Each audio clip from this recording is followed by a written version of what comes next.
The only thing we have to fear is beer itself. Beer. So many choices. Only no function beer well without. Woohoo! Beer!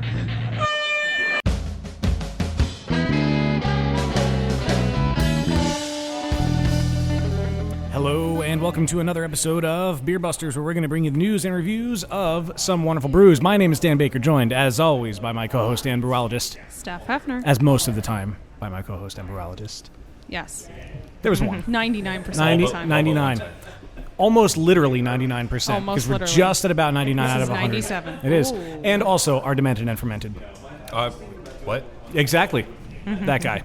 My name's Wayne. You know him as Wayne. Nice to meet you, Internet. I think they're already mildly acquainted with you. But we are on location. We're coming to you live from the, and I remember how to say it now, Hulmeville Inn. That was a struggle last time we were here, but that can only mean that we have with us Natalie DeChico from Founders Brewing Company and the Hulmeville and the Aliens. Exactly. So there you go, all three. Now, longtime listeners may remember that last time we were at the Hulmeville Inn, Yes. Natalie had a different role. Yes. But you jumped ship. I did. Well, not jumping ship. That's kind of like I know, that's band. put it. That's yeah. But you've moved on to from Weyerbacher. From Weyerbacher, yes. of course, to now Founders. Yes. And Founders has a little more widespread reach than Weyerbacher, from what I can tell. Twice as many states. Well then, okay, So that's pretty big. we're range. almost national. Almost national. All right. And 300,000 more barrels. Wow. So just a little bit. Just a tad. Just a tad. Wanted to change of pace. Yeah. Really. Well, that's cool. Well, happy for you that you're there. Thank you very much. How long have you been there? 1 year and 2 months. Okay. Well, happy belated anniversary. Thank for you. that. Thank you very much. It pretty much, guess about my 1 year anniversary. All right. So, thank Very you. cool. But we've got a lot of fun that's ahead of us. We, of course, have to mention that this episode is brought to you by Audible. Audibletrial.com/beerbusters is where you can get your free 30-day trial of an Audible account where you can download and keep a book of your choosing. There's over 250,000 to choose from. And let's face it, you're busy. I'm busy. And if I were to sign up for that free 30-day trial of Audible, Dan, what book would you recommend that I download? The Bible. All right. I'm sure they have it. Probably one of many versions that's on there. But any book that you really want nowadays is available in an audiobook format, courtesy of Audible. So get your free trial, audibletrial.com/beerbusters. Wayne, where else should I happen to go on the internet? Well, as long as you're slashing Beer Busters. Oh, we're doing that again. Yeah. You can go to patreon.com/beerbusters and become a patron. We have 2 patrons in the hizzy today. Shout out. And you can go there, get behind-the-scenes perks, get cool extras. You get the outtakes from our episodes. You can donate as little as $1 a month to us, a couple bucks each time we put out a podcast, whatever your heart desires. Go to patreon.com/beerbusters to learn more. And I don't think we ever really mentioned, well, I think we did early on mention what the rewards are, but there's, early access to the outtakes, like you said. There's posts that we do, but there's different levels that you can donate. You can, submit questions that we ask our guests on the podcast. You can be an honorary brewologist on the website and have your name on the patron roll call every happy fun time game, but that's only reserved for certain levels of patrons. And the more love that we get from that, the more it's likely to evolve. We're always open to suggestions. Let us know what you would want as a reward, and we'd be happy to do it for you because you are showing support for us. We will do whatever you want so long as you give us money. We are your dancing monkeys. All right. Wow, it depends on how much. Dance. Well, you got to shoot them Make like me a cans. bicycle clown. Yeah, right. And if you want to come see us in person and give us a high five, come see us at the award-winning Pottstown Brewfest, which is returning to Manitoni Park on October 22nd, 2016 for a celebration of craft beer. There's going to be over 150 beers, ciders, and wines from 65 of the best libation creators in the Mid-Atlantic region. Don't forget about that VIP session that gives you an extra hour and an opportunity to taste some very rare and highly desirable beers that will only be poured during the VIP session. So come on out, get your tickets now, and hopefully we'll see you there. Yes, act on that while you can. And, of course, we've got our party. That's coming up. Yay. That's real soon. Katy Perry pizza party? No, not that. Not that. Oh. She might not be showing up. Probably not. think Rich she'll would. be there. I think Rich could die happy if she did, though. Katy Perry pizza party. Thumbs up, and he probably He's doesn't going to even know work what on we're that. saying. He got us the beer wench. He can get us Katy Perry. Oh, that is That's true. Yeah. Beer wench, But, then Katy Perry. September 23rd, 2016. Hey, we're having our 100th episode. It's been a long road getting from there to here. But we made it. Oh, We're and gonna- this is the last Congrats, guys. episode That's that we'll great. Thank you. post before the our event. episode. All So right. this is the last commercial you'll be doing for this Man, event. all right. I'll probably forget and can't do one believe next it's time coming anyway, and then I'll already. edit it out when I'm editing that episode. Could you just edit it for like 101? Probably could. Yeah. You know. Yeah. Just be, hey, a lot of fun that we had at the 100th episode that hasn't happened yet. So in episode 98, all we're going to say is, if you're listening to this, you missed it. Right. Or you were there and That's it was good. awesome. Correct. If you do weren't, that. then you're terrible. Yes, but if you haven't been following us on social media, Steph's been doing a great job putting out episodes that we've had before, counting down with the episodes. We're going to have, it's September 23rd, 2016 at Canal Street. There's going to be live music. There's going to be entertainment, raffles. Every past guest has had an invitation, and hopefully will show up. And many of our past guests have been very generous with offering some Yes. raffle goodies. So Yes. I'm really excited to hook up with them and get those Huge, together. huge thanks to them. There's also going to be limited edition T-shirts there. Yes, there that will. you Wayne can has an buy, awesome which is design gonna that's be out. awesome. Dusty's getting some awesome sour beers for their sour tap takeover, but there's also going to be their impressive bottle and can list that they have also. And if I'm not mistaken, he's got a keg of Going to Easton. It is at Canal Street. Yes, it is there. So if you missed the Waiting. release at Two Rivers or you couldn't get there, trust me, you want to drink this beer because it's delicious. I had nothing to do with it, which is why it's so good. No, Rich was your replacement. It was Josh and Wayne and me and Rich. Did Rich squeegee? He did squeegee. I mostly help. Yes, the way to go, camera. Rich. Fantastic. All right. That's all he did. Hey, that's style what is it? matters. It is a Dry hoppy hop sour. Yes. It's delicious. Did you It's have so their good. single Simcoe by chance? I did. How and was I liked it? it very Was much. it? Yeah, I You love just said Simcoe. his favorite word. That's what I was wanting. I wanted Weyerbacher to do that for so long. If you guys were listening, sorry, I'll talk louder. I realize you keep No, turning I was turning another one down. Don't worry. the single Simcoe. So I know they did it as a nod to Weyerbacher, which was really nice of them. And I just wanted to know how it was. It was and very 'cause- good. Well, I love that that's- Double Simcoe is one of my favorite. As do I. I think it was one of my favorite from them, second to Insanity.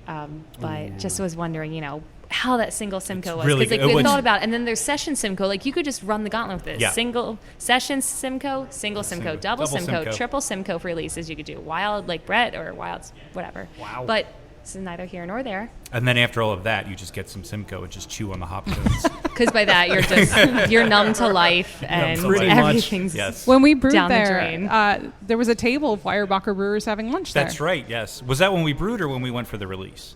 When That was we when brewed there. That's yeah. right. That was when we We brewed brewed. there. Yeah. Very they cool. love going over there. Good friendship. Yeah. Very good friendship. Yeah. And they're- Two Rivers has awesome great food. food. Yes, they Oh, do they have have great really food. good food, Yes. Yes. Including the penis-shaped pasta. That's right. Yes. I forgot about So that. it looked like that. Yep. Yeah. It The looks drawing on your exactly tablecloth. like Yes. that. As she That points was the to special Theo's for the night of penis. our release. Fantastic. Which that drawing makes an appearance on the limited edition T-shirt that you can buy at our Nice. 100th Oh episode. my goodness. That's frightening. And if you're on Patreon, you've already seen the design. Hey, there you go. Boom, double plug. Double Drop the mic, plug, I'm out. indeed. That sounds dirty. Dan, you got some news for us? I do. We should probably do it.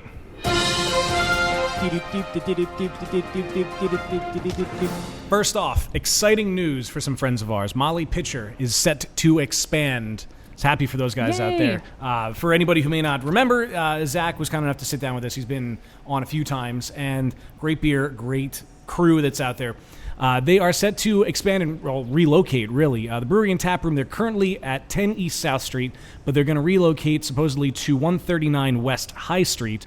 The four partners who are, of course, Zach Ziegler, Tim Forless, Mike Mull, and Brandon Bear, they've all decided that it's time to get a bigger space. So according to sources close to the story, the tap room and restaurant, which will have a full sandwich, side, and, quote, beer food menu, is going to be on the aforementioned High Street, with a commercial kitchen pretty much right next door. Beer production, except for one Pennsylvania Liquor Control Board required system, is going to remain on South Street, but they're going to make sure they have a bigger tap room to accommodate more people, because they've seen a lot of attention for where they Yeah. are. They've had to expand their They've hours grown while they were there. quickly. Yeah, and I couldn't be happier for them. I forget the name of the beer, but the one that was the Warball Wit. Am I now remembering that right? the one with the cinnamon in Yes, it, right? that Yeah, was awesome. incredible. I mean, every beer was phenomenal. Is he still He using did- that Sabco, by the way? No, he has. Well, I know he might still do like Oh, yeah, experimental first- stuff. yeah. But okay. For small batches and fun. the fresh hop beer that he did with Adams hops from Sunny Bright. Yes, that that beer was delicious. out of this world. Yeah, it was that was amazing. really, really, really good. Wet hopped beer. Yeah, so there's a lot of cool stuff. Very excited for them to be getting a little more space to accommodate everybody. So keep an eye out for that. They're aiming for 2017 as release. Didn't say Awesome. when, or not release, for the Opening. project to be finished, but they didn't say what part of 2017. But keep your eyes posted. Anything we hear will, of course, be on beerbusterspodcast.com. Faux shizzle. Recently, we reported that Tom Wolfe has signed into law a really big liquor expansion for the state of Pennsylvania, which is going to allow. Wow, Natalie's Very excited at something happening across the table there. Jumping with joy. Yes. Wow. I think she's panting. This is Dancing literally like a my dog. favorite beer All that we're right. going to release this year, but continue. All Sorry. right. No, it's fine. It's cool. I'm happy that you're happy. So happy. But yeah, Governor Wolf signed in this. What So she one doesn't point. know is the camera over there is recording. Oh crap! Oh man. It's fine. Hello, Everyone at Founders Internet. knows how much I love this beer. Good. Good. I think they did it just to shut me up, which would make sense. Well. But yeah, the law that Governor Wolf signed into, is $1.3 billion revenue package that includes a $5 million malt beverage tax credit for brewers. It's going to stimulate craft beer growth and increase state tax revenues, and it applies to all Pennsylvania breweries, large and small, both production and brew pubs. Now, before this law, the state's brewers paid an average of $2.48 per barrel in excise tax on production sold within the state.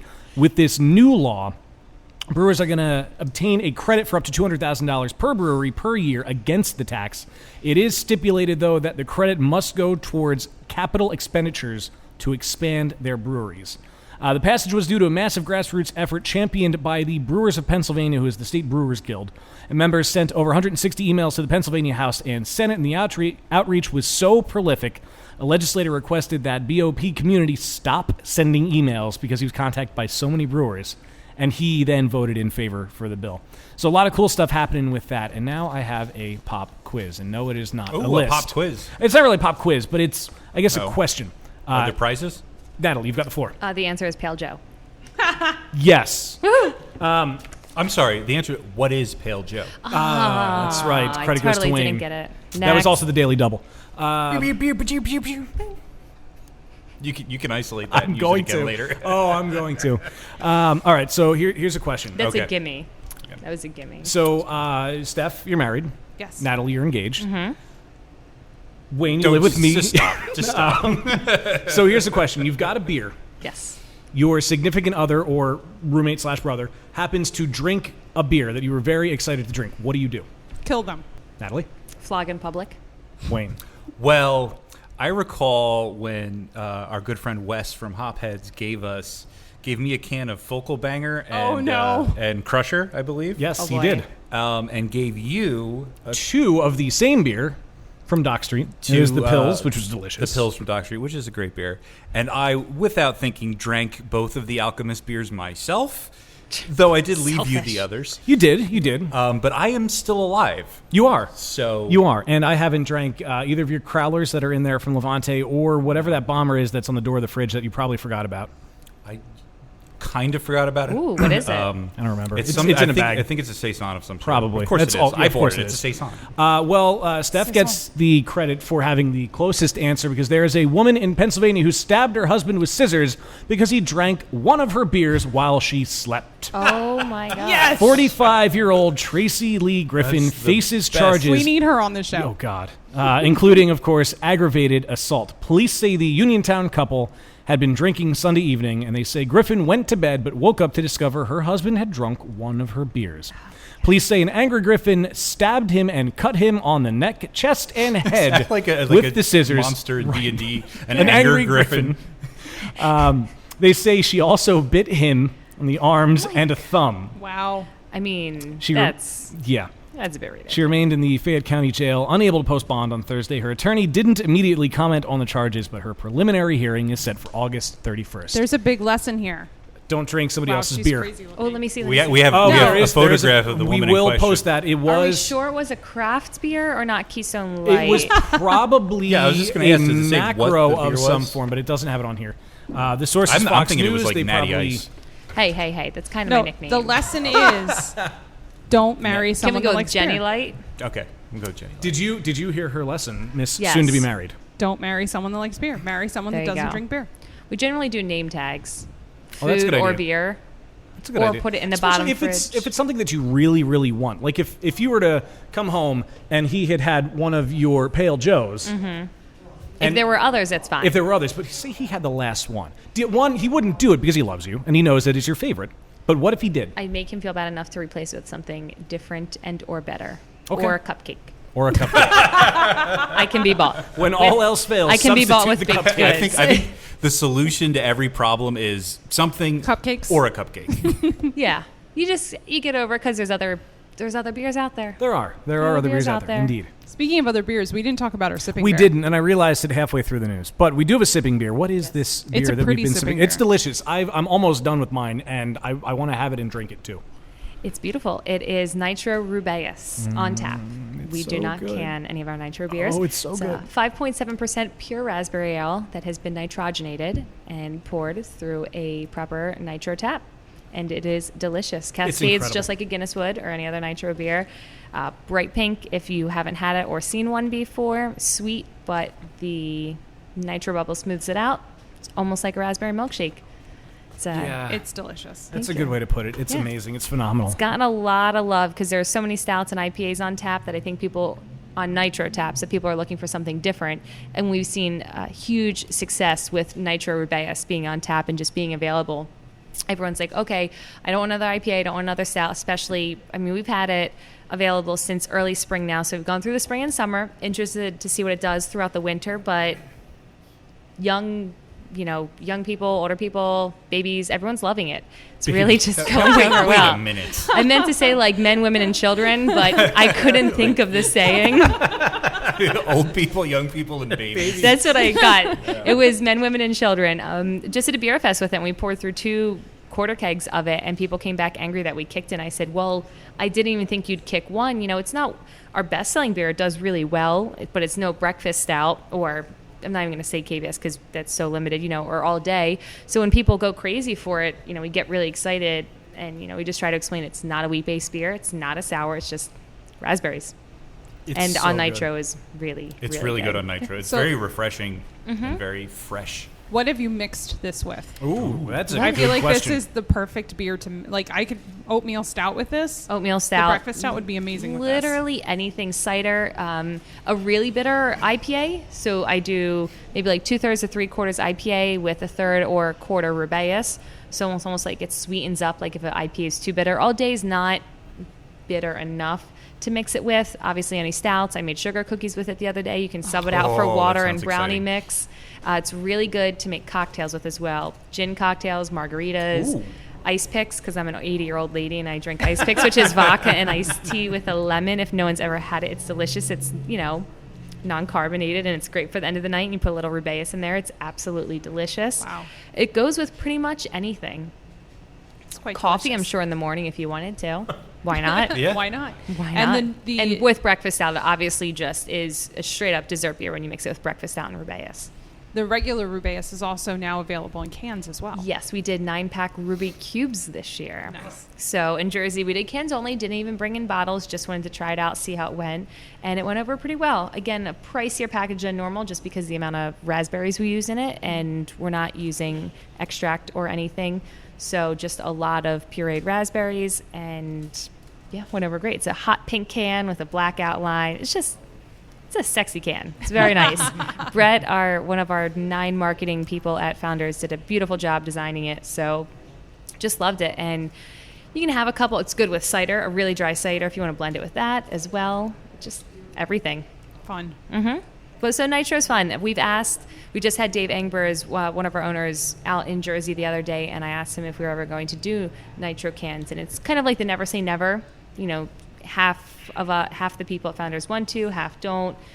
A lot of logistical things to work out with the cans, and so they're thinking about it, kind of like back burner kind of thing. Yeah.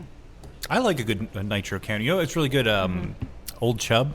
Yes. In the and tall, that's our the example tall because we have Nitro Dirty cans. Bastard, or we're like, Yeah. come on. That is, that's Well, they've pretty delicious. much put every beer we've ever made on Nitro to test it out at the brew pub. So everything at some point, they actually said Dirty Bastard wasn't as great as they wanted it to be on Nitro out at the brew pub. I asked if my beloved Pale Joe had been on it, and the person I asked at the moment, Chase, couldn't remember. He's like, I don't know. He's like, we've put almost everything on Nitro just to try it out. We put Centennial IPA. I don't love IPAs on Nitro. It just kind of, it dulls, I all don't know the if I've ever had the an hop IPA flavor and on aroma Nitro, yeah. that you work so hard to get into the beer and to make it clean and Yeah. hoppy and flavorful. So it's okay. I mean, our Nitro Pale is really nice, but it's a pale. Like, you're not expecting it to be blown away by hops. They said Dirty Bastard wasn't great.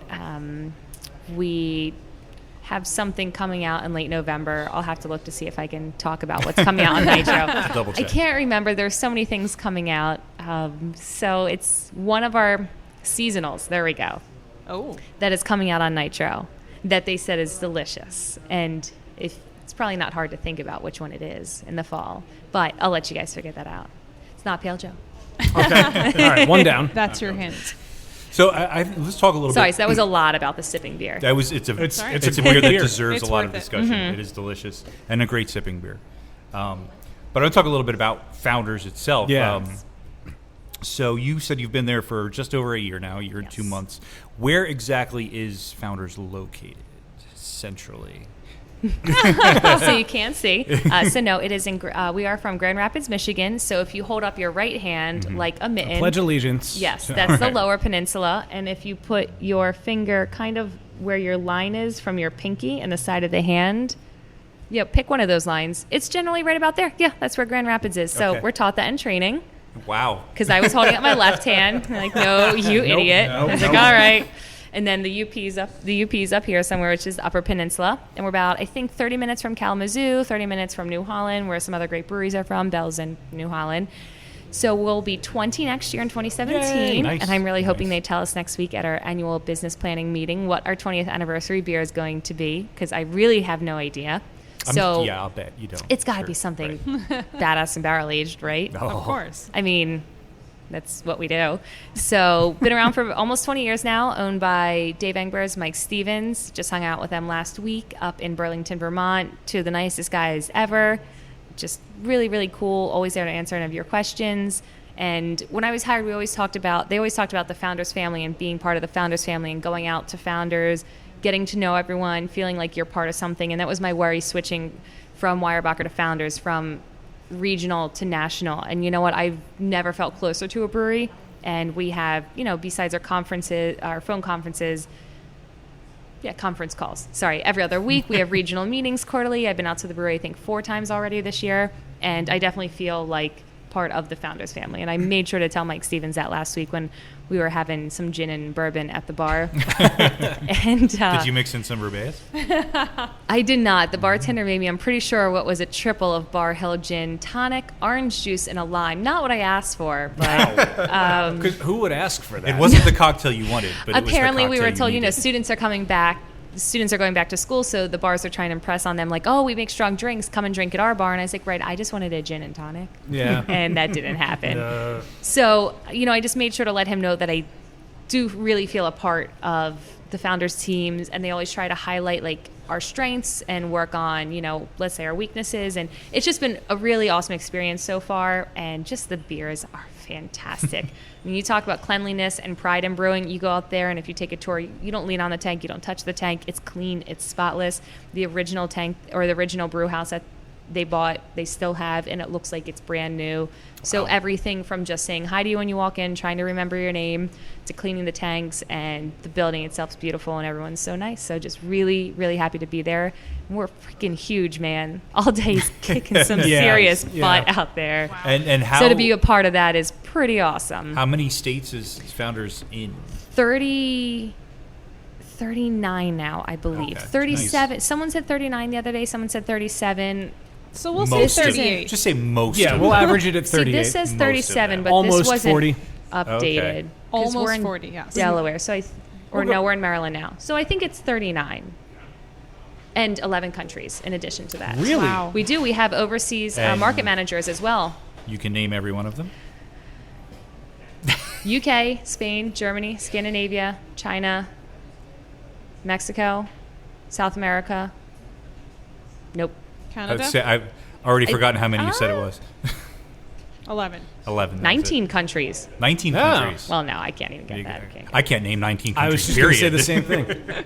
Do you know what the sales are like in China? I'm just curious because I know the world's most sold beer is out of China. I don't know. We sent a couple of our guys from the education department over there to work at Beer Fest a couple months ago, and they freaking loved it. They said people were going crazy. That's awesome. Over I really the thought beer. you were going to say, and they never came back. No, the one guy's like, if I, didn't own a house here and, everything like that, he would have stayed. So I don't actually know our sales over there. I don't think it's a lot because I don't think we're sending them a ton. We're not asking for specific numbers yet. We're almost just like sending kind of what we have. Just to test the waters, see what happens. See what's going on. So I don't know how well it's doing over there. All right, but you're pushing global domination. Definitely. All right. Definitely. As I think most of the, top 20 breweries in the United States are these days, obviously.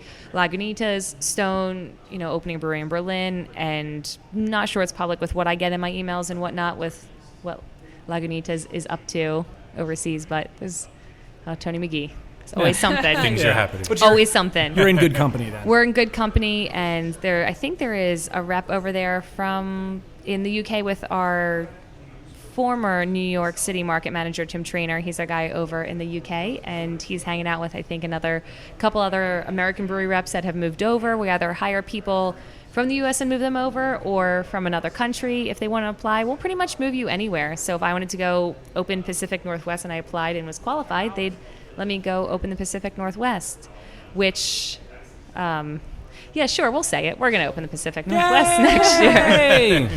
Eventually we're going to become a national brewery. So whether it happens next year or in the next few years, it's things we're looking at. We just opened West Virginia. So actually, I guess that maybe might make 40 states, West Virginia. There it goes. Wow. All right. There's only 8 more that matter. Right? We're not in Colorado, which is interesting. Oh, that is many a bit, beers out there. Yeah. They're like, no, we have enough. It's a crowded market. And we're like, that's cool. Yeah, that's cool. Apparently, everyone's copying 15 packs everywhere you go, especially out in Michigan. So. Yeah, I saw something on the notes about, I guess, the all-day 15 packs, and I thought that was a typo.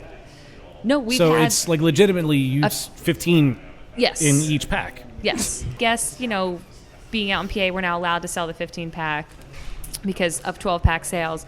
But everywhere else, we've been selling these 15 packs for about 2 years now. It's a 12-pack. We had a 12-pack price. We added 3 cans and didn't change the price. Oh. So we became the most valuable, or the best value pack in craft beer. And now there have been imitators, but they are not equal. So the 15-pack the all-day 15-pack is the fastest growing craft package in the United States. It is the number 1 selling session IPA, and it is the 3rd best selling IPA in that category as well.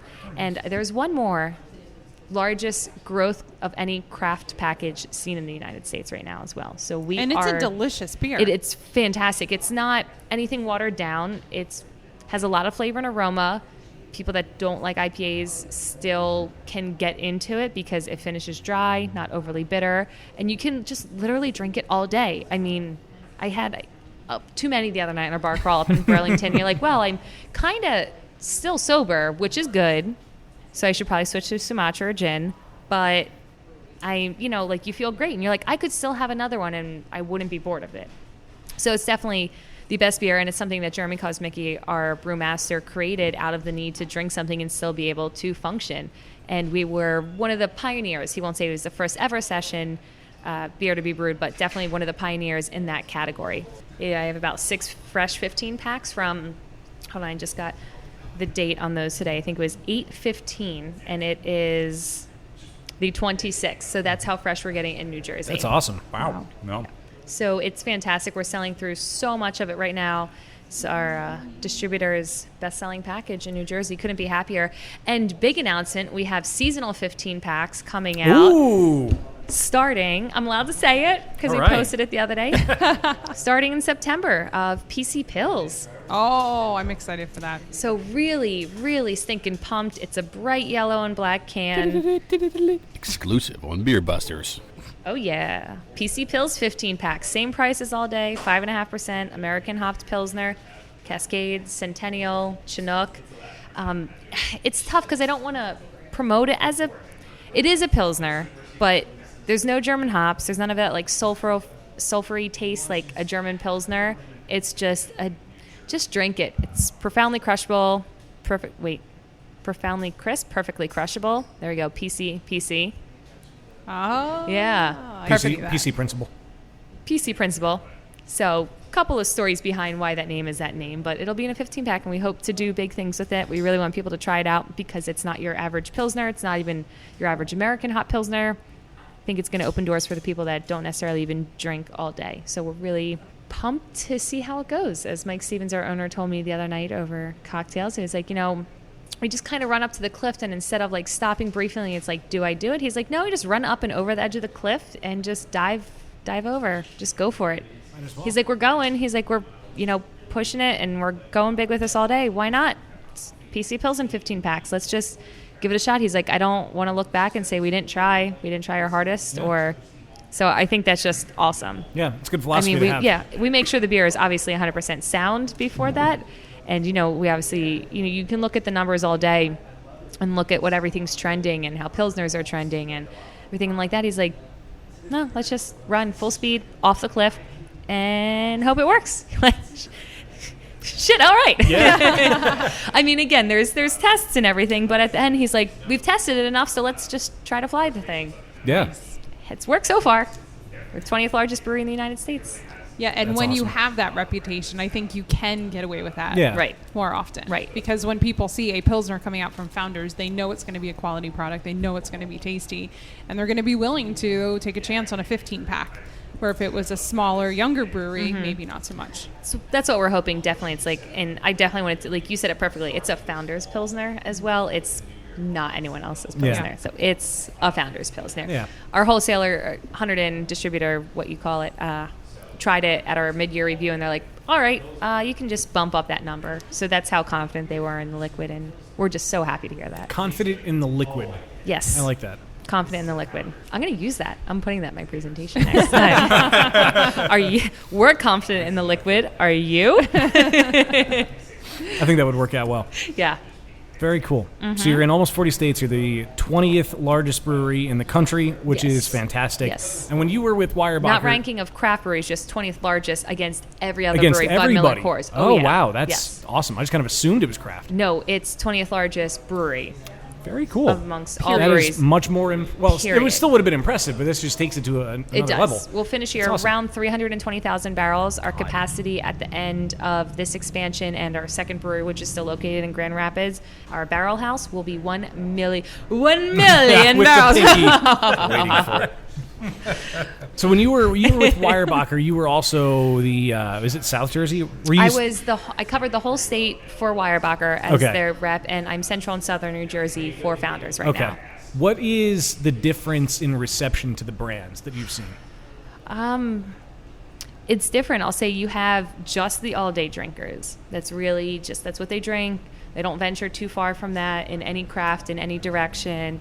They like the beer. They like what it is. They like it's an IPA, but it's not too hoppy. The value's there. Then you have the all-day and everything else drinkers, the all-day and the KBS drinkers, kind of, and everything in between that like to try the variety.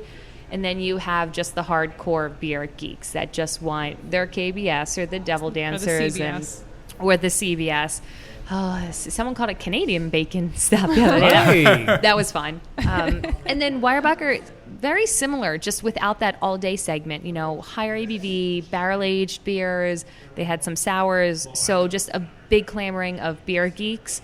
And then there were a lot of almost everyday drinkers of Merry Monks. So a lot of those people just looking for that cool one-off or that favorite seasonal to come out. Like Weyerbacher has Imperial Pumpkin and Founders has a Breakfast Stout, two of the more popular seasonals for each of those breweries.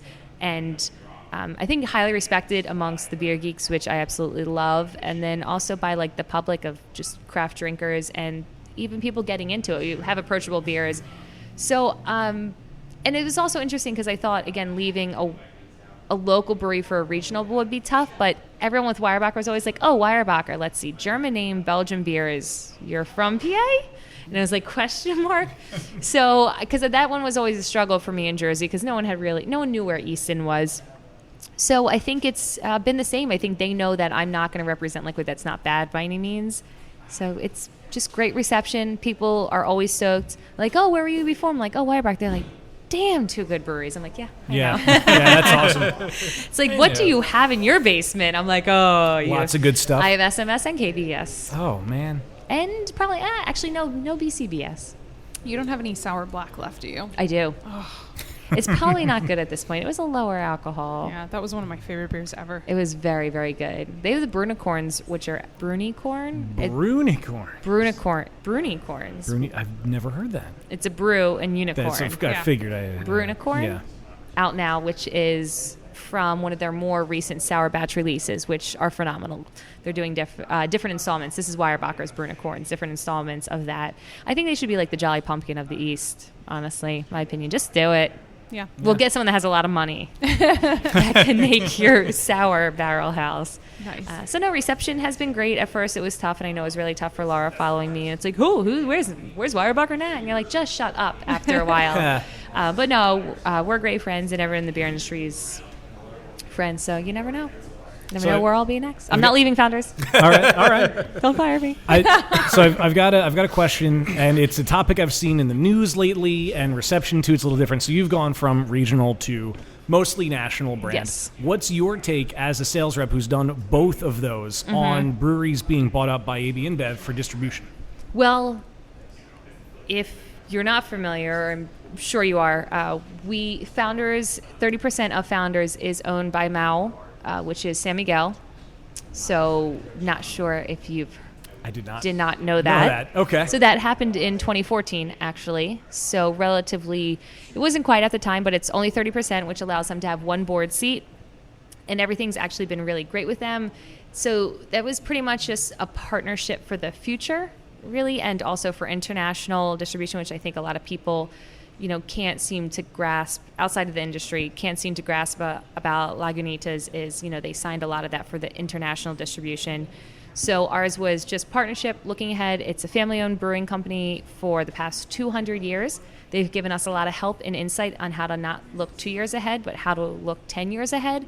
And I've only heard great things. I heard they come over and yell at us for using too many hops in our beers. It's like, stop hopping it. And the Germans that install our brew houses are the same way. They're like, oh my gosh, they shake their heads and they walk around. They're like, so many hops, so many hops, so many hops. Like, welcome to America. Right. So our brewers have gone over there. I think might have done some like fun test batches in the in the tap room with some of their yeast, and just learning how to brew like clean pilsners and lagers, hence the PC Pils that's coming out.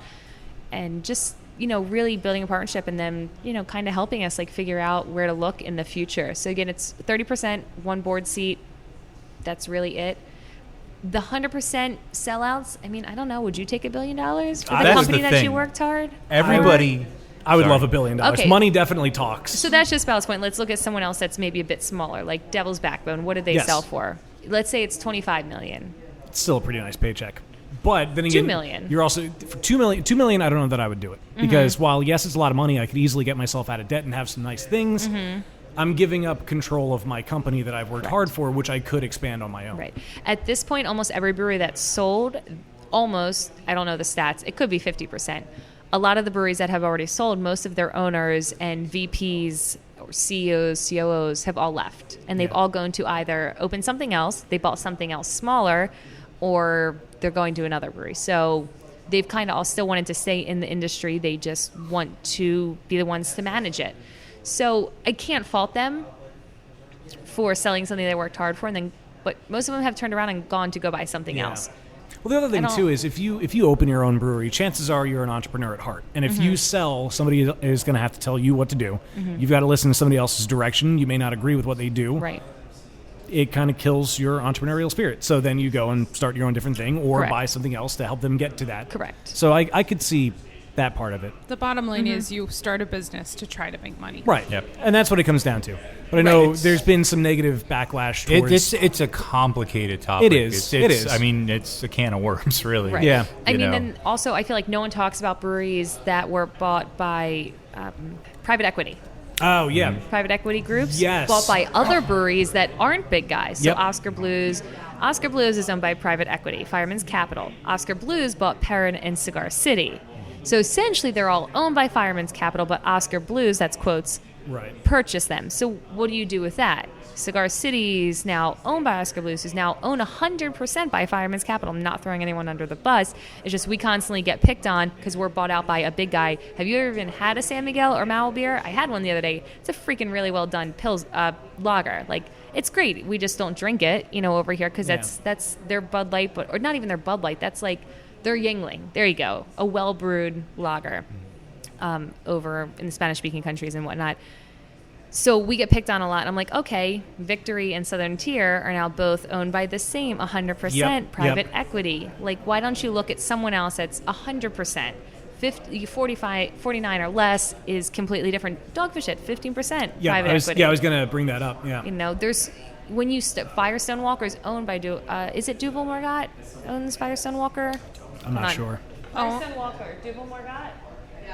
Yes. There we go. So, you know, when people, I think there's breweries that people focus on and nitpick, and then that's unfair to all the other breweries, or it's unfair to the brewery you're picking on constantly because there's so many other breweries. And really, when you walk away and you step back and you look, has this beer changed? No. Has this beer changed? If it's yes, then you're like, all right, then I just don't support them. And if it hasn't, again, just keep drinking it. If you like it, keep drinking it. That's what I've landed on, too. An inevitability of the industry itself, because craft beer has been getting exponentially more and more popular for the last 20 years. Right. And it's like the hipster who complains when the band that he liked before everyone else suddenly gets popular. Right. Like, just then rejoice that they're popular because they're good. They worked hard, You know? and this is what they wanted. They want to be popular. Like, as much as they might hate MTV isn't even MTV anymore, but let's just say it. You know, as much as they might have hated them, if they're actually being able to make money with what they love doing, that's great for them. Yeah. So I'll drink it as long as it's still good and still the same. Good answer. Yeah. And well, it's and I've true. always said, every time this comes up, I love Goose Island. Sophie is one of my favorite beers in the world. I don't care who owns the company. I like drinking the beer. Yeah. And that's how, if you like the beer and the beer is great. Hey, don't want to open too many cans of worms, but right now local doesn't necessarily mean good beer. So there is a lot of, do I want to drink it because it's local, or do I want to drink it because it's a great locally brewed beer? So I'm going to support whoever makes the best beer. And like the fact that the word clean beer is now in our vocabulary, and I'm like, wow, it's clean. That's a problem, I think. Yeah. So I'm like, you know what? If it's clean, I'll drink it. It's like, holy crap, where have we gone? Yep. Yeah. But Speaking of beer. oh my gosh, I Can know we I finally haven't drank drink it. this? I know. I've been delaying Can you it smell just the to, coffee? It's amazing. Well, let's All right. do. Beer me! Beer me! Beer me! Beer me! Oh my gosh, It's good. it's just as good as it was on draft. So good. It's really good. So this is Pale Joe. Oh, This is that's so nice. It is really one nice. of my favorite beers that we've come out with this year, and it's kicked at almost every tap takeover I've had this year, before KBS, before anything else. It is a pale ale with coffee in it at 5.4%. The aroma Coffee. smells like fresh ground, Yes, or it fresh does. brewed. Would you say fresh ground I coffee? think it's more Ground. ground, Yeah. More ground. It's only 15 IBUs, really low in the bitterness, but finishes extremely dry. And if you drink 3, like the buzz of the coffee and the alcohol kind of like evens out, and then you're wondering why you're laying awake at night. You're like, oh, Wait a minute. Pale Joe. Wait a Definitely minute. at J Rose. He runs a beer cast, Fear of a Craft Beer Planet. Sure, you guys have heard of him. At his birthday party, we gave him a half of this at the Pour House, and it kicked before any other beer. And it was one of the most esoteric lineups I'm sure anyone's ever had at their birthday party. And this kicked first. Not bragging, I love this beer. So it's a one-off, actually, because it's part of our Art Prize series. So Art Prize is a huge art competition out in Michigan. And every year, there's lots of events that go around during Art Prize, and I believe it's Art Prize week. I'm not too knowledgeable on that subject. I do apologize if I'm representing it.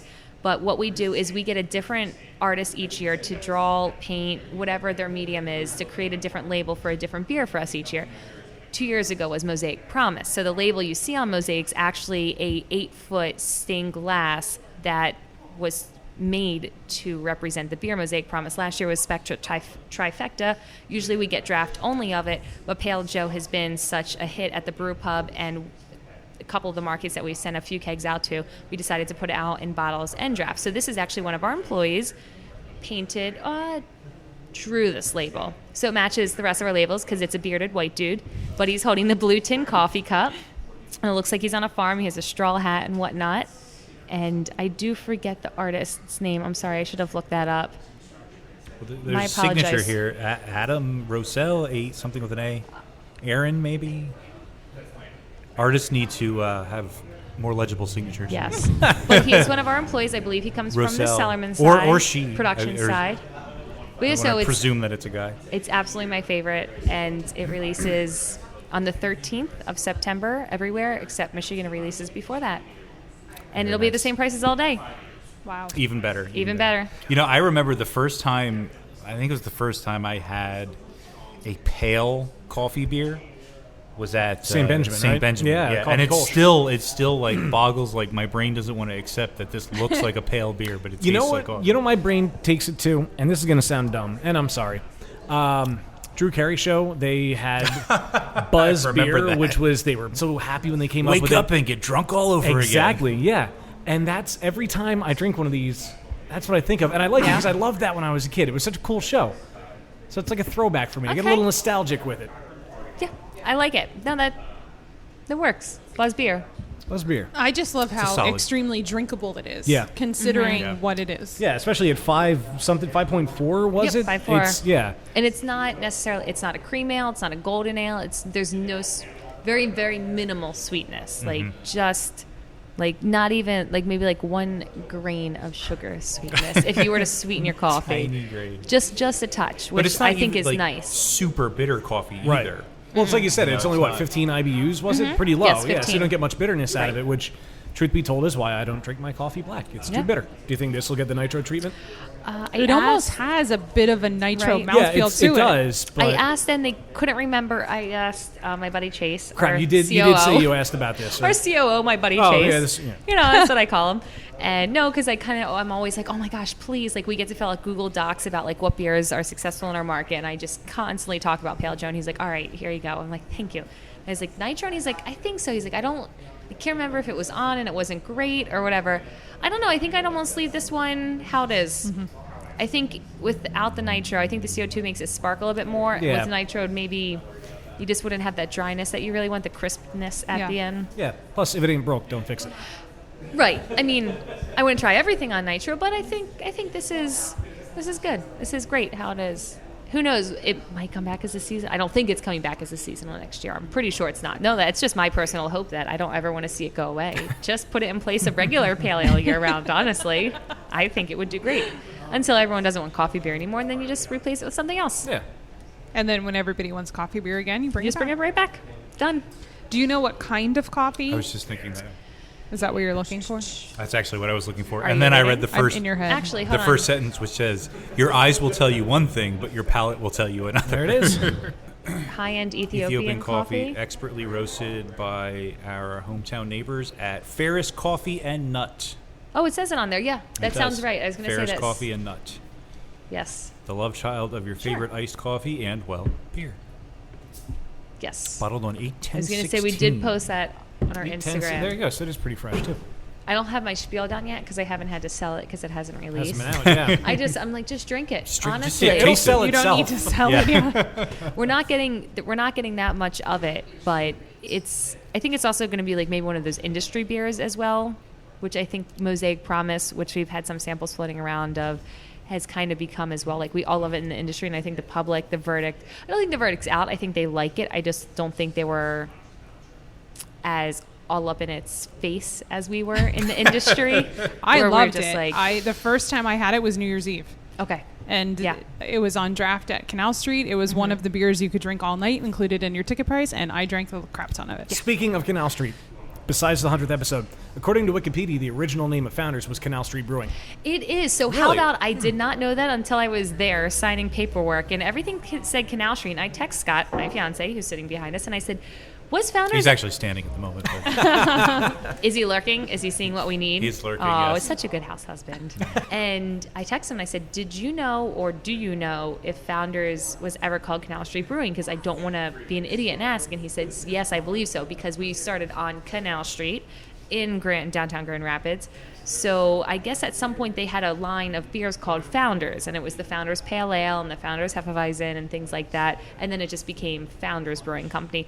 But I did not know till I my never first did. day of Wow. signing many papers from HR from Audrey. And yeah, Canal Street Brewing. It's something we don't really publicize. I guess they don't want people to get confused, Right. or they just want to focus on Founders, and that's that. is But that yeah, one of those? Canal Street? Kind of a boring question, but is that one of those situations where like that's the actual name of the company and Founders is like a DBA kind of thing?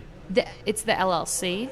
Okay. Is that So right? Canal Street's the LLC? Canal Street's LLC. Okay, So my but checks Founders come is just from there, right. So my checks come from Canal Street. So everything I sign, it's weird. Sometimes it says Canal Street. Sometimes it says Founders. Sometimes like my mortgage broker's like, "What are you doing? Who's Canal Street?" All these companies I'm like, "Okay, so going that's on." Founders." And she's like, "Beer, beer, beer." And Weyerbacher. I'm like, "Yeah, we drink a lot." And she's like, "Hunterton Brewing," which is Scott. Scott works for Hunterton Distributors. I'm like, "Well, don't judge us."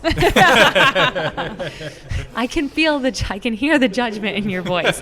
So no, there's a lot of the LLC is still Canal Street Brewing. So no. Well, there's a few breweries that Clipper City became Heavy Seas. Heavy There Seas, you go. but Yeah. they're still the LLC is Clipper City Yeah. Brewing. Right, definitely. Yeah, and there's a few others. That's the only one that comes to Yeah. mind right now. But Yeah, that's interesting. I wonder, I drank Founders obviously a lot before I started with Founders, but I don't think I've ever seen a beer called like Canal this or Canal Street. Maybe they did something back in the day, but that would kind of be cool, like maybe our 20th anniversary, like Yeah, something with the throwback. word canal Yeah. or a throwback, or I don't know. We've made so many different beers for the tap room. I'm sure maybe some point there was a beer maybe called Canal. I don't know. They've made so many different. There's 2 Gozas now on tap at the brew pub right now. Go Oh, really? figure. I That's support cool. that. Yeah, Goza a honey figure. and a lime coconut. Goza. A honey and a lime coconut. Yes. you put the lime in the coconut? And yeah, shake it all up, doctor. Will you relieve my belly ache? I said, doctor. Wow, I can't sing. I never knew that many words. To Me that neither. song. That's it. Moving on to Yay. follow with a coffee theme. This is from May, but is that enough? Yeah, that's perfect. Sumatra Mountain Brown, which was 8%. It's an imperial brown ale brewed with Sumatra coffee. We should just follow it up with last year's breakfast stout as well.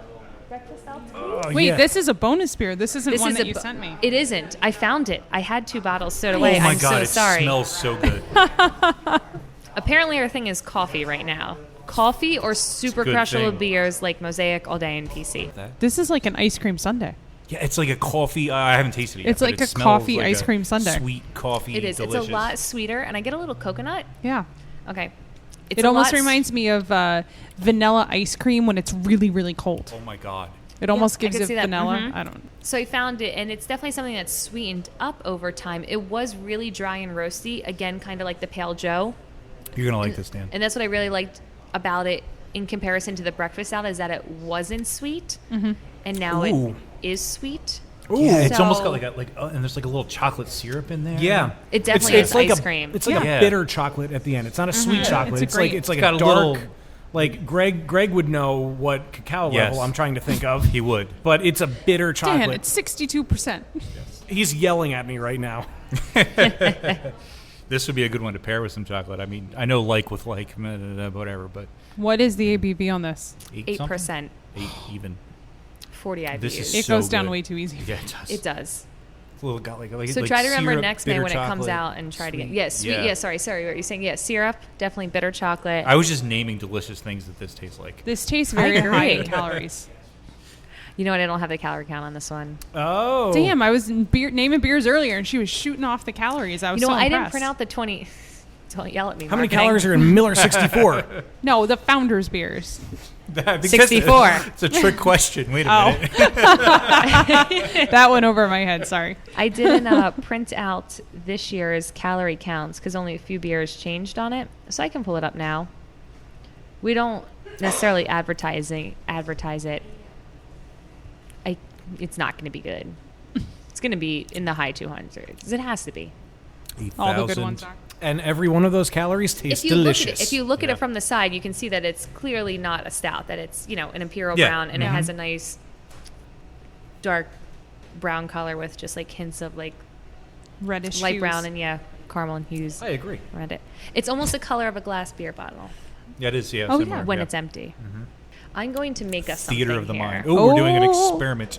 We're experimenting. So everyone always asks for. I was supposed to do this with KBS to make it CBS. Yeah, whatever. Whatever. We can try with both. Everyone always asks for CBS, which is Canadian Breakfast Stout, which is Columbia an Broadcast imperial. System. What? Columbia Yeah. Broadcast System. An imperial version of a breakfast stout aged in maple syrup, bourbon barrels. So we give them our KBS barrels, Bliss barrel maple or Bliss company, and they put maple syrup in it, and then we get the barrels back, and then we put breakfast stout in it. So I just say, you know what, put maple syrup in your KBS, and then when they say they can't get KBS, I say just put bourbon and maple syrup in your breakfast stout, or just drink breakfast stout and be happy, because it's really good. So I have a maple, it kind of melted on the way home the other day, a maple lollipop from Vermont, when I was in Vermont, that I'm going to swirl around in breakfast stout. So it won't necessarily be CBS, but it's good. And in our tasting room out at Founders, they have the Bliss Barrel maple syrup that we were in the tasting room once before we went on a tour, and they left me alone. They're like, Natalie, you pour beers. It was just for our Northeast regional team members. So everyone that worked at Founders, they're like, you pour everyone samples. I was like, okay, what do you guys want? And I found the maple syrup bottle. So I was like, all right, who wants some maple syrup in their porter? And all there was on tap was like porter, Dirty Bastard, Centennial, and I think like one more.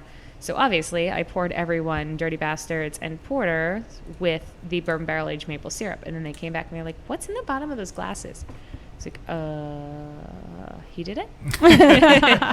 So obviously I didn't get in trouble because they're awesome. And we had really enjoyable bourbon barrel aged maple syrup in our porter and Dirty Bastard. And they mix a lot of things at the brewery.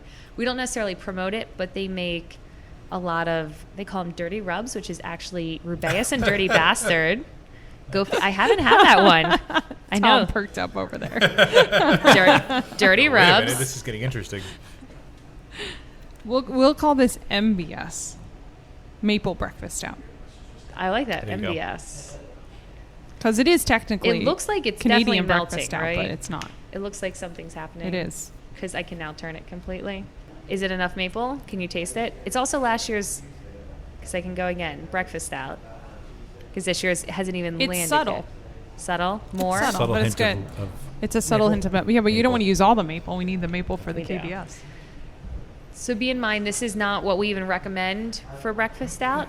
We put a 5-month date code on it. So if we're going to age a beer, we'll age it for you, and then we'll release it. So we suggest you drink everything once you get it, even KBS and all those other big bourbon barrel aged beers or high ABV beers. So it is technically out of code, but like I said, I didn't have this year's, and it hasn't released in PA or New Jersey yet to even pick up a bottle.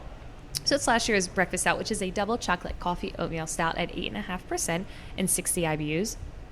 It's actually with maples candy in with it. a little swirl of maple lollipop. It's a bit smoky, which I didn't expect. Oh, it is. Yeah. So you mentioned barrel aging. Mm-hmm. That's something that's really growing at Founders right now. Yes. So we just announced that we acquired another building in Grand Rapids. It's a mile southeast. It's a mile from our brewery right now. So it's going to be a second brewing location and also bottling facility for all of our barrel aged beers. Wow. So it's just called Barrel House, and we will be taking all of the barrels that are in the gypsum mines underneath this city and also storing some barrels there as well to create a whole new barrel-aged series next year. So, yes, Founders is even doing more barrel-aged beers, and then we will also be brewing and bottling all of our specialty beers there as well. Beers like Harvest Ale, one-off beers like the Pale Joe for Art Prize series and things like that. But mostly a whole new lineup of barrel-aged beers. So it won't just be one or two that are released in the big bottles. You'll see some in 4-packs, some in draft, and some in the 25-ounce capped bottles as well. So we have a few that you've heard of and a few that you haven't heard of coming out next year. Ooh. And as a salesperson, there will be a few that will keep me up at night and make me very angry. So that should say something. But no, it's awesome to be so highly sought after,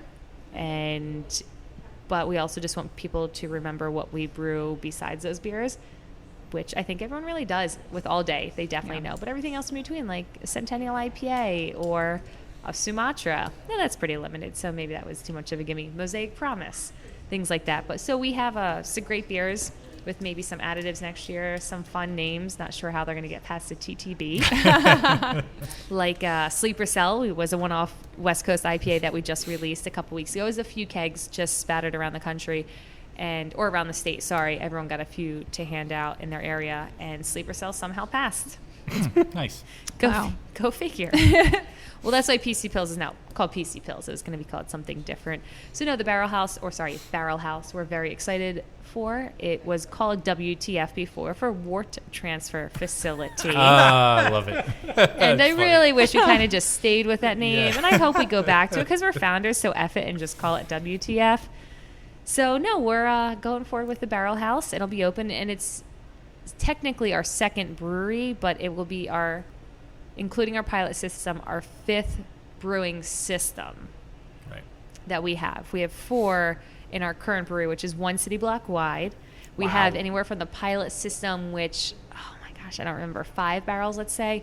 Then we have a 25 barrel brew house. We have a double 80 brew house. So it's 2 80 boils, 2 80 whirlpools, 2 mash tuns, 2 boil kettles, 1 whirlpool, and then they alternate, and then that's 80 barrels, and then we have the 300 barrel monstrosity called El Gigante. And this one, I believe, is a double 80 as well. So if you count the double 80s as 2, that's pilot, original, 25 or 35 barrel, 2 double 80s, 300 barrel, 2 double 80s. So 7. Right? That's a lot of beer. Maths. Yeah. It's a lot of beer. So that'll be 1 million barrels of capacity. We have 1,500 barrel fermenters in the back that are like 5 to 6 stories tall. I've never seen a fermenter that big. And then we have ones in the front that are like cute 20s. You can totally see when you look at the side of the building, the front part is the original, not the original because we moved from Canal Street. So when we first moved everything in, it's 20s and 40s. And then like the second edition, and then the third, and it literally just looks like a Lego like stairway. And it just keeps getting taller and taller until the very end, which the 1,500 barrels are at. And you they're can't even see the top. Yeah, they're huge. You can see them on the highway when you're driving into the city. You can see the Founders on the side of it. So cool. It's absolutely impressive. And I've been to a lot of breweries. New Belgium has blown my mind in terms of size and scale. And then it was Founders after that. So really those are the 2 that have pressed upon me, like how big a brewery really can be. Now, I've never been to a Bud, Miller, or Coors brewery. I'm not sure what their largest size tanks are, but I can't imagine they're that much bigger because at some point you're just not making a bigger batch of beer. But like, because New Belgium, I remember you could walk under like the conical point of the fermenter and just look up and you're like, oh, I hope that's steady. And that could have been like a 1,500 because it was just as big as round from what I can remember, but they were outside. But in Michigan with the weather and temperament and everything, everything's inside. So it's absolutely crazy. Will the new facility be open to the public, or will just be I don't believe production? so. No, just production. As of now, there's no tap room in it, nothing like that. No tours that I know of. We get a tour of it next week when we go out for our yearly meeting, so I'm very excited. I've never seen the mines as well because they don't bring anyone down to the mines anymore. I believe we either have 16,000 barrels in the mines or it's 16 miles. I wrote the notes down, didn't bring it. Or both. Or both. I think it's about 16,000 barrels we have filled with beer underneath Grand Rapids in gypsum mines. And a bunch of other storage. So like at some point, they had all these mines left and they just allowed people to rent it out for whatever. Companies for storage, bachelor parties. And we're like, oh, we'll take that. And we'll put barrels in it. And our head of barrel-aged beers and production is Jason Haystack, and his face was the outline on Project Pam, which was the maple syrup barrel-aged Imperial Black IPA last year that came out. So everyone's like, whose face is that? It's Mr. Jason Haystack that tastes every barrel that comes out. Lucky him. Wow. Or unlucky. I'm sure, there's definitely some that get done for quality control. But I think overall, it's a good job. Overall, he's got to be pretty happy. So, and he doesn't like dust or anything disturbed down there. So there's no more tours of the gypsum mines, and everything is labeled in his own way. Every year he picks a different theme. And let's say it's like just Star Wars names and characters, and every barrel will have a different name of a different picture of a different character. Nice. So it's, there's some really interesting like WWE wrestler names, I feel like. It's just his way of how he tracks it. I mean, if it's 16,000 barrels, you have to have a definitive name. And every year, like, names. Yeah, that's Star Wars, so that's a 2012 barrel. Things like that. It's like, obviously it works because it's a good idea. Delicious. That's awesome. Yeah. I think we should invite Laura to the table. Laura, come on over. I think it's official. We can't have Natalie on without some sort of Weyerbacher reference. So we've got somebody at the table with us now from Weyerbacher. Laura, welcome to the show. Thank you.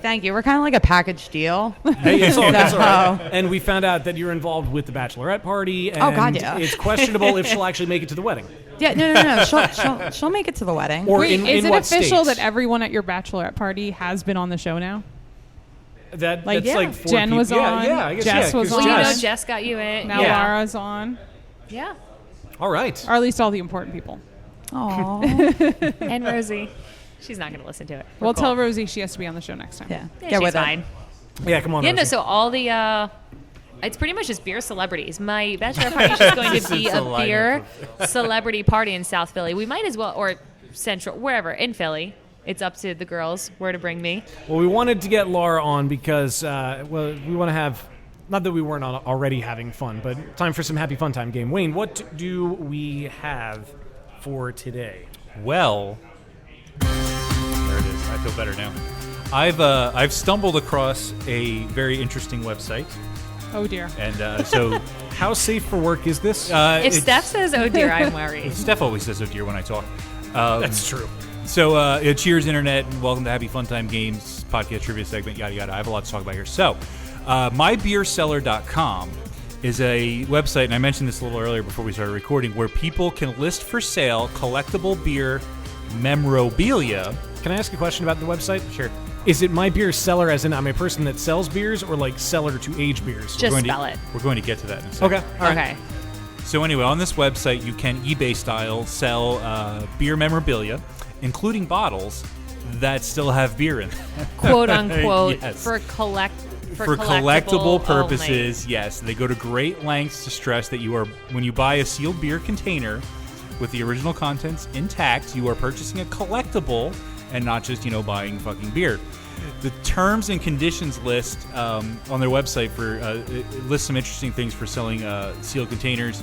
The item must not be available at any retail outlet, they say, and the container value must substantially exceed the current retail price of the alcohol within, must have been released at least 12 months prior.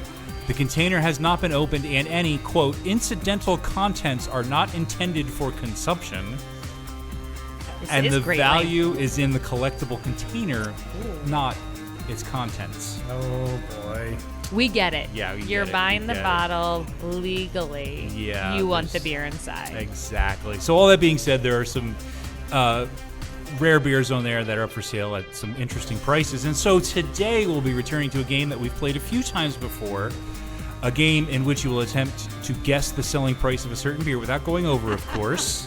A Okay, game so Price is Right rules. that is very similar to a long-time television game show that rhymes with Entice This Fight, and a game that until now has never had its own proper name. And now we get to what Dan was talking about. All the beers in today's game came from mybeerseller.com. That is mybeer, CELLAR.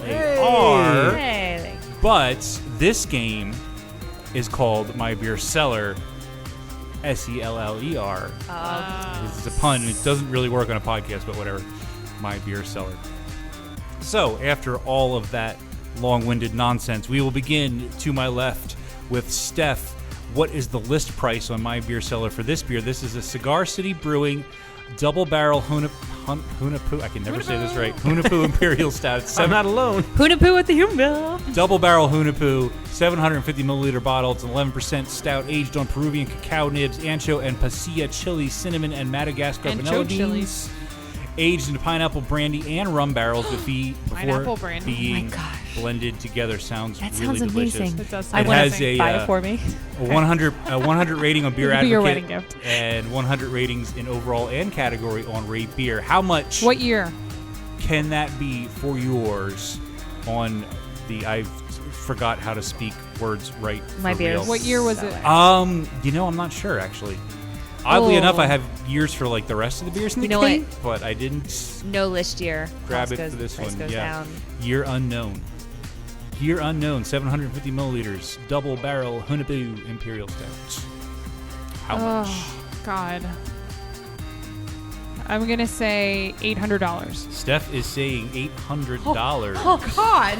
Natalie, a little shocked, little sticker shock going on over here. I just know what local people pay for current bottles of normal Hunapoo, Seriously, people pay that much? Like, and this is a rare one that's, I don't know. Bro, it got 100. Got 100 on. Come on, it's a whale. KDS Whale's has 100. It's a I'm pretty sure whale. SMS has 100. There's a lot of beers that have hundreds. There's a lot of good beer out there. But were they aged in pineapple? Barrels. With other things, I'm going to say 249. 249 says That's Natalie. in the thousands? No, I'm just kidding. Oh, that was $249,000? Laura, what do you think? $1. 800. We've got 249. I'm gonna go 557. 557. Interesting numbers. And finally, Dan. $1. Dan is going $1. Almost a good strategy, but Natalie is actually the closest No without shit. going Shoot. over because it was $300. Really? $300. So the seller For points out one bottle of beer. for one bottle of beer that has been properly stored since its purchase. Oh, okay. Shipping That's not is important, though. available. You're just buying it for the container. people pay I just rent? want the Exactly, container and the exactly. label. Do people pay rent? Not beer traders, Oh, no. I They got it, still got live it. in their parents' basements. Oh, in okay. the parent cellars. Thank you for clarifying that. I'll have that money. So if you buy this beer Just from the kidding. seller, We love though, you, beer no buyers. PO boxes, FedEx only, and the following is very important because it's followed by an exclamation point. Payment via PayPal as goods and services option only. I see. Whatever that means. Moving on, and Natalie is going to guess first on this one. This is a 3-liter bottle of 2014 Consecration. Of course, the much sought-after Wild Ale from Russian River, the Belgian-style dark ale aged in American oak Cabernet Sauvignon barrels with currants, with an A. Consecration boasting a 98 on Beer Advocate and a double 100 on Rate Beer. But How it's much 3 liters.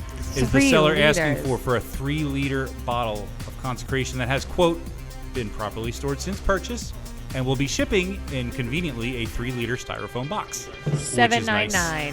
$7.99 says Natalie for 3 liters of Consecration. Laura, what do you think? 801. 801. Oh, come on. Now, I will encourage you guys to remember that it comes in a styrofoam box. Dan. Is it? You already Sorry, guessed. is it branded styrofoam? Yeah, are we taking Oh, the yeah. styrofoam box into consideration? Would you have told us if it's like a branded box? It is a 3-liter styrofoam box. Okay, cool. Got it.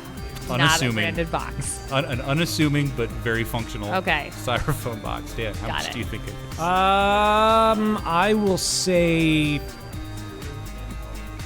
$6.50. $1. $6.50. Steph is saying $1, and you are the closest God without damn going it. over, Steph, because it is $419 That's what I meant to say. and 99 cents. The seller of this bottle also ominously adds, "I will contact you after purchase." That's creepy. Exactly. She's panting again. Moving That was on. a mouth breather. Our next beer, and Laura's going to guess first on this one. This is a 750 milliliter bottle of 2012 Cantillon, and I'm going to say this wrong, Blaber. How do you say it? I have no idea. Okay, you Blaber. laughed like you knew. So I'm not. No, I have no idea. Blaber. Anyway, it's a lambic from Cantillon from 2012, 750 milliliter bottles. This one has a 99 on Rate Beer, 100 overall on Beer Advocate, 99 style. It is made in cooperation with Jeppe, from another word I'm not going to say correctly, Olbutikken in Copenhagen. Jeppe provides the blueberries for the beer, and it is brewed as Cantillon and then shipped back to Copenhagen and sold only at Olbutikken. Oh, wow. Dude, So, go yeah. 5G. A lot going on there. 750 milliliter bottle. How much? 750. 750 milliliter. But you can only get it there. That's what they say. Or you can get it from this guy at mybeerseller.com. It's probably cheaper to go there. Yeah, it'd be cheaper to buy the plane ticket and get it Yeah. yourself. Blaber. Probably. I'm going to say 747. 747. Dan. Say $1,200. $8 million. 1,200 says Dan. Stephanie.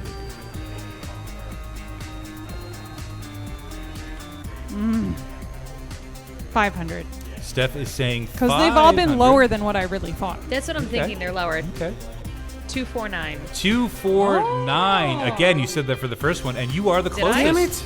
Oh, Without I did say 249 again. Going Oh, over. You geez. did say 249 on the first one as well. It was $475. That's still a lot of money. That's a That lot is of for money. beer, money people, for a bottle of 750. beer, yes.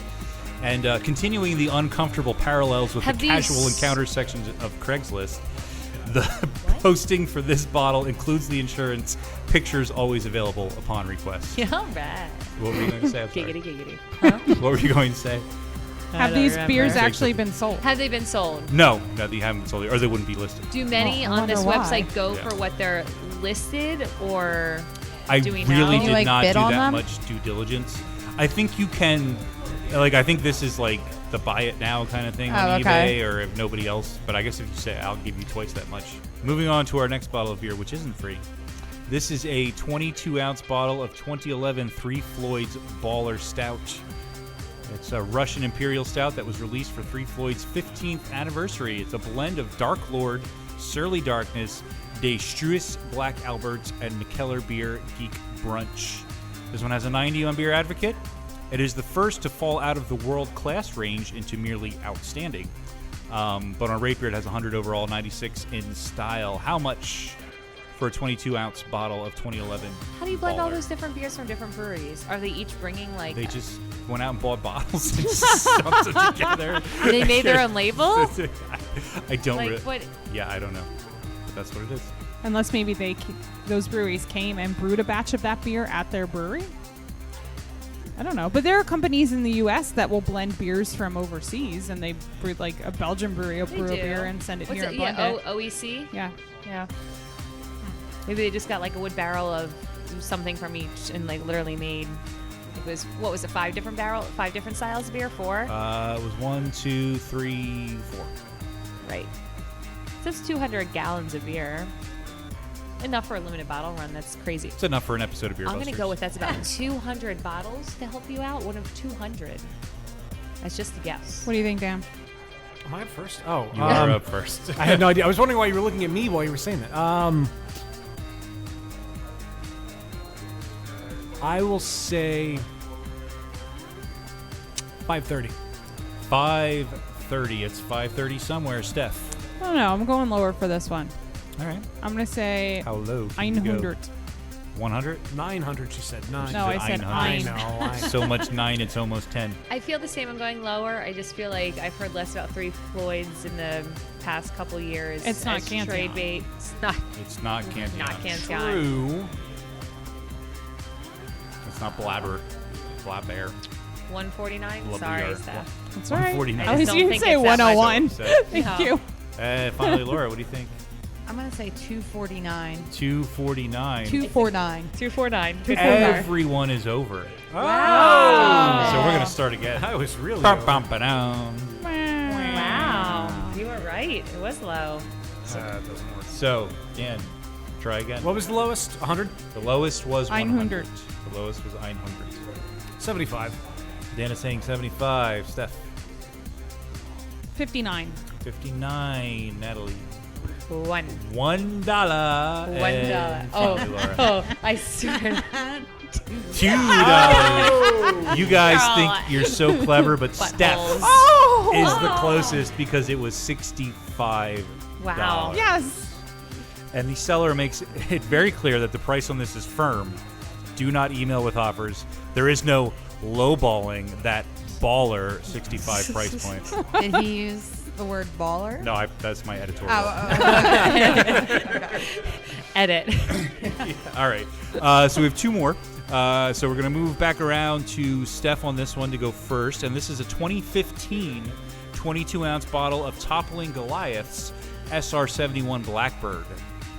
This bottle was acquired from the brewery on the release day, which was March 10th, 2015. By Kevin Keller.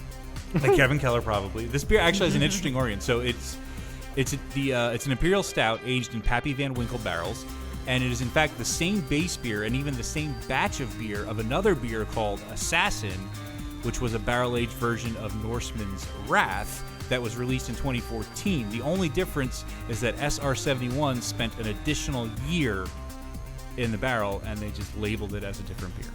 Can I just get an all day? Just Yeah. get an all day, all day.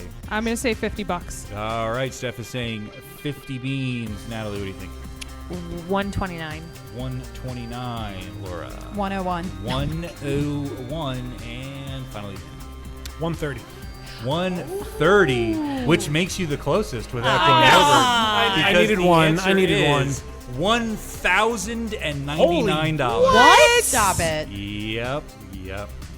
This is for sale from user I want a beer.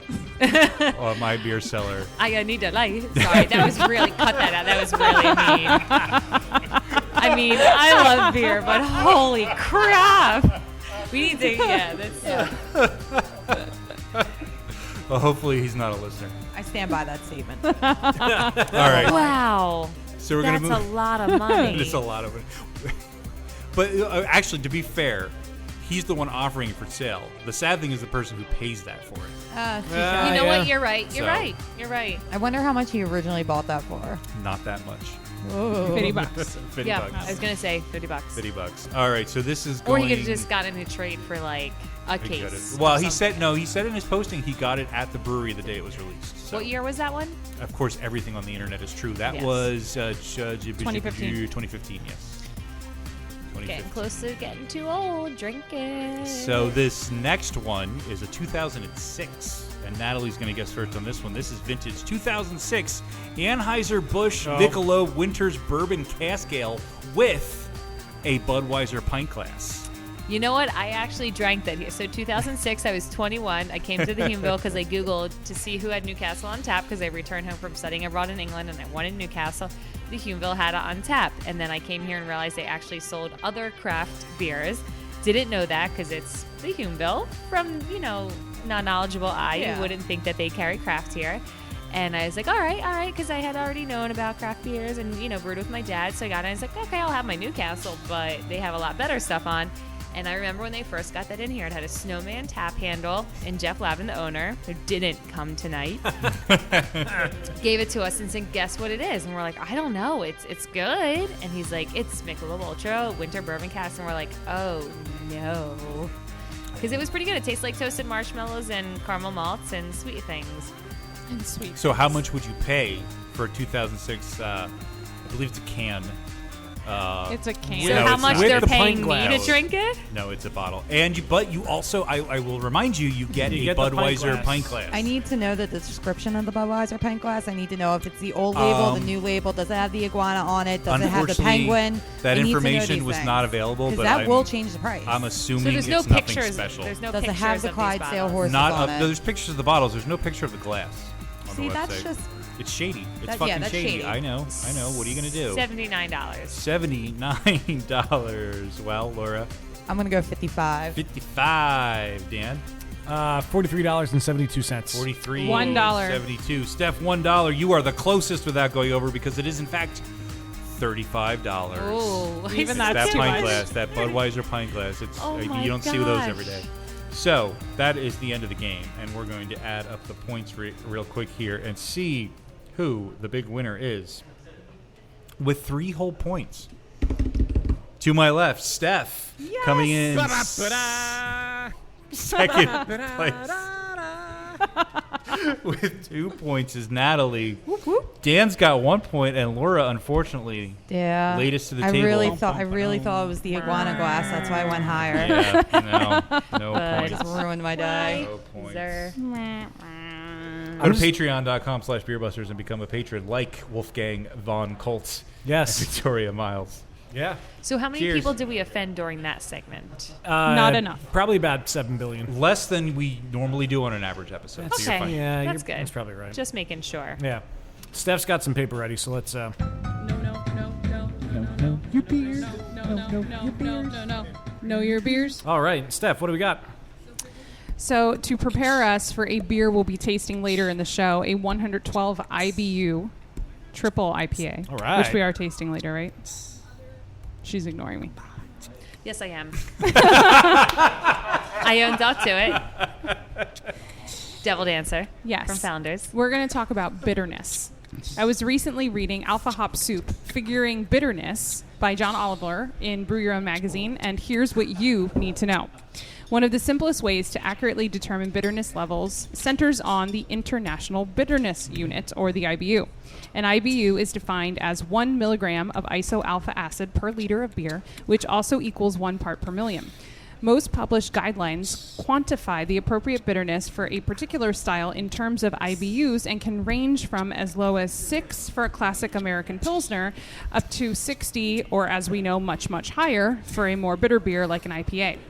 Now, don't confuse IBUs with another common hop bitterness measurement used in homebrewing, the alpha acid unit, or AAU, also called the homebrew bitterness unit, or HBU. AAUs, HBUs, are the bitterness potential of hops based on the percent alpha acid. This measurement is determined by multiplying the amount of hops by the hops alpha acid. AAU or HBU formulas are quite simple, but they have limited value in determining overall bitterness because they don't factor in the length of boil and other important parameters. IBU calculations are just as simple, much more accurate, and are adaptable to a wider range of brewing situations. You need to know and understand this basic IBU formula. IBU equals hops times alpha acid percentage times utilization volume times 1.34. Now, hops, that's the weight of hops in ounces, and most hops, as we know, come in pre-measured 2-ounce packs for homebrewers. Alpha acid percentage, or AA percent, that appears on the hop package. For accurate measurements, make sure the hops, of course, come in fresh, whelp, and in oxygen barrier packaging, properly stored in refrigerated conditions to minimize the effects of oxidation and deterioration. Utilization, of course, is the utilization percent. Volume is the volume of the final, again, that's the final batch in gallons, and 1.34 is just a constant that we use to convert the measurement into U.S. standards. For utilization percentage, it would be nice to assume that all potential bitterness available from the hops is extracted into the final beer, but this is not the case. Many factors affect the amount of bitterness actually I summarized into the finished product. Some of the more common factors include the length of the boil. The longer the hops are boiled, the more bitterness is extracted into the finished beer. Well, that's generally the rule up to about 90 minutes anyway. The intensity of the boil, the more intense or turbulent the boil is, the more hop bitterness is extracted. The volume of the boil, the greater the volume of wort being boiled, the more effective the extraction of hop bitterness will be. Specific gravity of the wort, that's your dense high gravity worts, are going to have lots of dissolved sugars that are going to reduce the ability of the wort to extract those alpha acids in the boil. The quality of hops, of course, old or stale hops are going to lose their alpha acid value. And finally, fermentation. Using a small volume fermenter and a blow-off tube for early stages of fermentation are going to result in a portion of the hop resin being blown off with the foam from grousing. Sorry, I lost my place. In addition, as the yeast flocculates out, it will carry with it some of the isomerized bittering compounds. Generally, when doing a full wort boil, if you don't want to worry about all that, for a moderate gravity beer, that's 1.045 to 1.055, hop boils for about 60 minutes, you can assume a utilization of about 30%. To learn more, and for an awesome recipe, click on the red banner on beerbusterspodcast.com and get your own free issue of BYO Magazine. You should definitely do that. Do that. You know, it's interesting because when we were talking about the coffee beers earlier, we were talking about bitterness, and someone had mentioned the IBUs, and I was thinking, you know, it's not really an accurate measurement, though, of the bitterness of the coffee, because the IBU is actually measuring the parts per million of the alpha acid from the hops. Well, you can measure the bitterness from malts. Like your darker malts are going to also contribute some, and that will be like the one beer we tasted, the breakfast stout. Didn't you say that's 60 IBUs? Yes. I mean, that's not from all the hops. So it's also the calculation of the malts. Do you think they're calculating the coffee into that as well? I don't know. That's what I'm curious about. That's a good question. Interesting. You can ask that very intelligent question at your gathering next week. I at can. Founders. I used to be able to just text the brewer at Weyerbacher. I'm sure I could now. I think someone gave me their number at Founders. When you're but making I don't know Sunday them as morning well. stout. Yeah. Yeah. I just texted Moose or just Wilson or really any of them. Who would ever answer? Riley. I would just text them all. All of them. And One whoever of got them back will to me probably first. answer. Interesting. Yeah, I'll definitely have to see if they factor that into that. Make sure you report back to us. I will. With that. Definitely. Awesome. I will let you guys know. So there's beer in front of us. There is beer in front of us, so let's do this. Beer me! Beer me! Beer me! Beer me! Round 2, fight. All right, so what beer has made its way in front of us? Weyerbacher Mellow Monk. Ooh, we're going... Oh, Mellow. man. We switched on you. Did.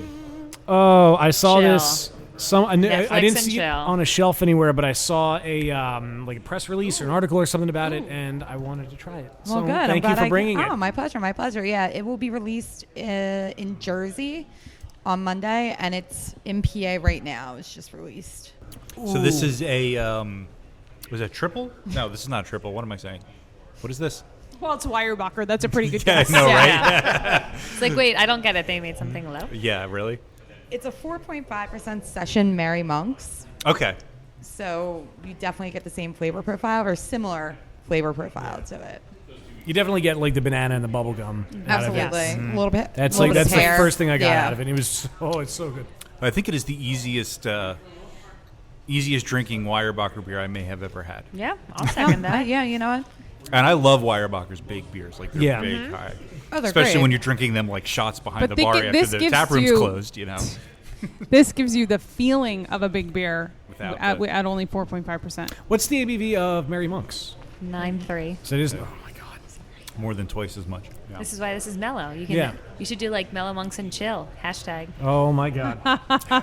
So has there been at Weyerbacher a conscious effort to try and start offering more lower ABV beers, or is that like sort of like maybe we should broaden our audience, or is it just we kind of feel like making lower ABV beers now? I think it's a little bit of both. I mean, just seeing what direction the market's going in, kind of have to as much as we love making big beers and barrel aging everything, and everything being over barrel age everything. Yeah, everything being over 9%. We also have to, give the people what they want. So we have been brewing some lower ABV beers. Before Mellow Monks came out, we released a Hoppy Pilsner, Line Street Pils, 5.3%. So it's nice. It's super light, crisp. Okay, let's be honest with each other. I can sit there and pound a six-pack really fast. I believe they call that crushable. Yes, but it has like a nice pop of a hop at the end. So obviously I have my, Natalie. I hang out with Natalie. I hang out with lots of other fellow craft beer drinkers. But for my friends at home, that isn't really their scene. I like to bring. I brought Line Tree Pills and they really enjoyed it, and now I'm going to bring this, and they're absolutely going to love it. This would make a good gateway. Introduction to like Belgian styles for like a non-craft beer drinker. Definitely. Oh. I always loved, I would try to use Mary Monks at every tasting, every beer fest ever, and I know Laura does the same because that's such a great entry-level beer, and Mellow Monks is just going to be even a bit better. Oh, God, if yeah. anything. Yeah. Any thought or talk about canning? Laura? Yes. About this beer in particular? Actually, unfortunately, it won't be Mellow Monks. It will be Mary Monks that we're looking to can by the end of by the end of the year. Which I did not know that. That's awesome. Super, super, super excited for. I mean, cans are so popular nowadays. Obviously, all day, 15 packs. You really get that cough checked out. Pills. Once again, 7.5 packs. I'll give you your money after the show. Once again, obviously, just following the market trends, and cans are just where it's at right now. So Cans are king. Canning our number one beer. It's awesome. It's going to be a That's cool. cool. Is it going to Good be deal. a maroon can with gold or a gold can with maroon? It's actually just going to have your picture on it. God damn it, my head can't already fit in the door. No, I'm super excited. I haven't seen any of the artwork for the Mary Monks cans yet. Definitely looking forward to it. We have a couple releases that'll be out before that. We're gonna have a Sunday Mole Stout, which is going to be an 11. Oh God, your face just lit up, girl. I love it. So it's 11.3% Imperial Stout, Mexican hot chocolate. The artwork is just so I'll gnarly pull it on up, it. so- It's just. When is it coming out? Do you live in Jersey or PA? PA. Okay, so But she you're- can drive to Jersey. But I can drive. PA will get it before Jersey, only by maybe a few days. So you're good either way. It'll be mid-September. So the artwork That's alone, like it has awesome. like a solid black background and just bright colors, and it definitely pops. Oh, Like wow. that is cool. That's cool. Yeah. So I I'm like that.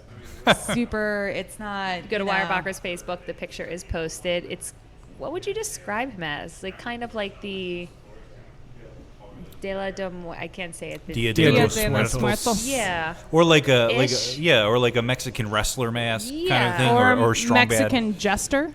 bad. It's a Mexican jester, Jester. obviously. Well, yeah, because it's Nachos. Weyerbacher. Jester. Yeah, that's it. Yeah. Yeah. So totally stoked about that. And we're also going to be coming out towards November with a cranberry monks as well, limited edition. Whoa. Super excited about that. And obviously Quad will be out. That's probably my favorite beer, Weyerbacher brews by far. Yeah, so super excited about that. We also have a Jester's Choice series, just limited edition every couple months. Our last one was our Hefeweizen brew with grains of paradise and citrus peel. So the next one that's going to come out will be in 3 weeks. It's a fall saison. Ooh. It's a dark saison. Yeah. Super stoked about that. Obviously, pumpkin has been out for a while. Yeah, now. for like 2 months. It's the third Monday in July for the past 7 years. Get It over has it, not everyone. gotten earlier. It has not gotten released later. It's literally been the third It's just Monday.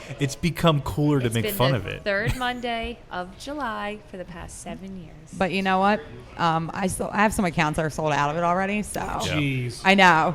I think it's great. People love it.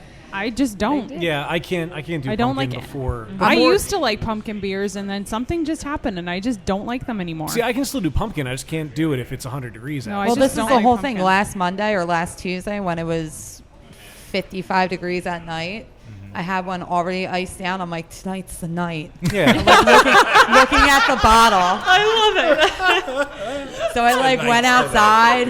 I had a pair of sweatpants on, a sweatshirt, flip flops, and I cracked it open. And you my would have thought it was God. the best day of my life. Sparks were flying. We gazed into each other's eyes. Did you cry I drank into you. the beer? Exactly. I And drank you. then- Oh my God. And you said thank you afterwards. Wow. It was intense. It was intense. I was- So there's another beer. So what- There's yeah, another what- beer. what are we drinking What's now? this now? Beyond that, I do like a black and orange still. To go back to the pumpkin quickly. yeah. Dude, that's dope. It's Yeah. just Anything stouty and pumpkin. is exactly. very It just nice. goes hand in hand. So to go back to focus on the IBU segment that Steph talked about, we do have Devil Dancer, a triple IPA at 12% and 112 IBUs. Boom. Done. Oh wow, Yeah.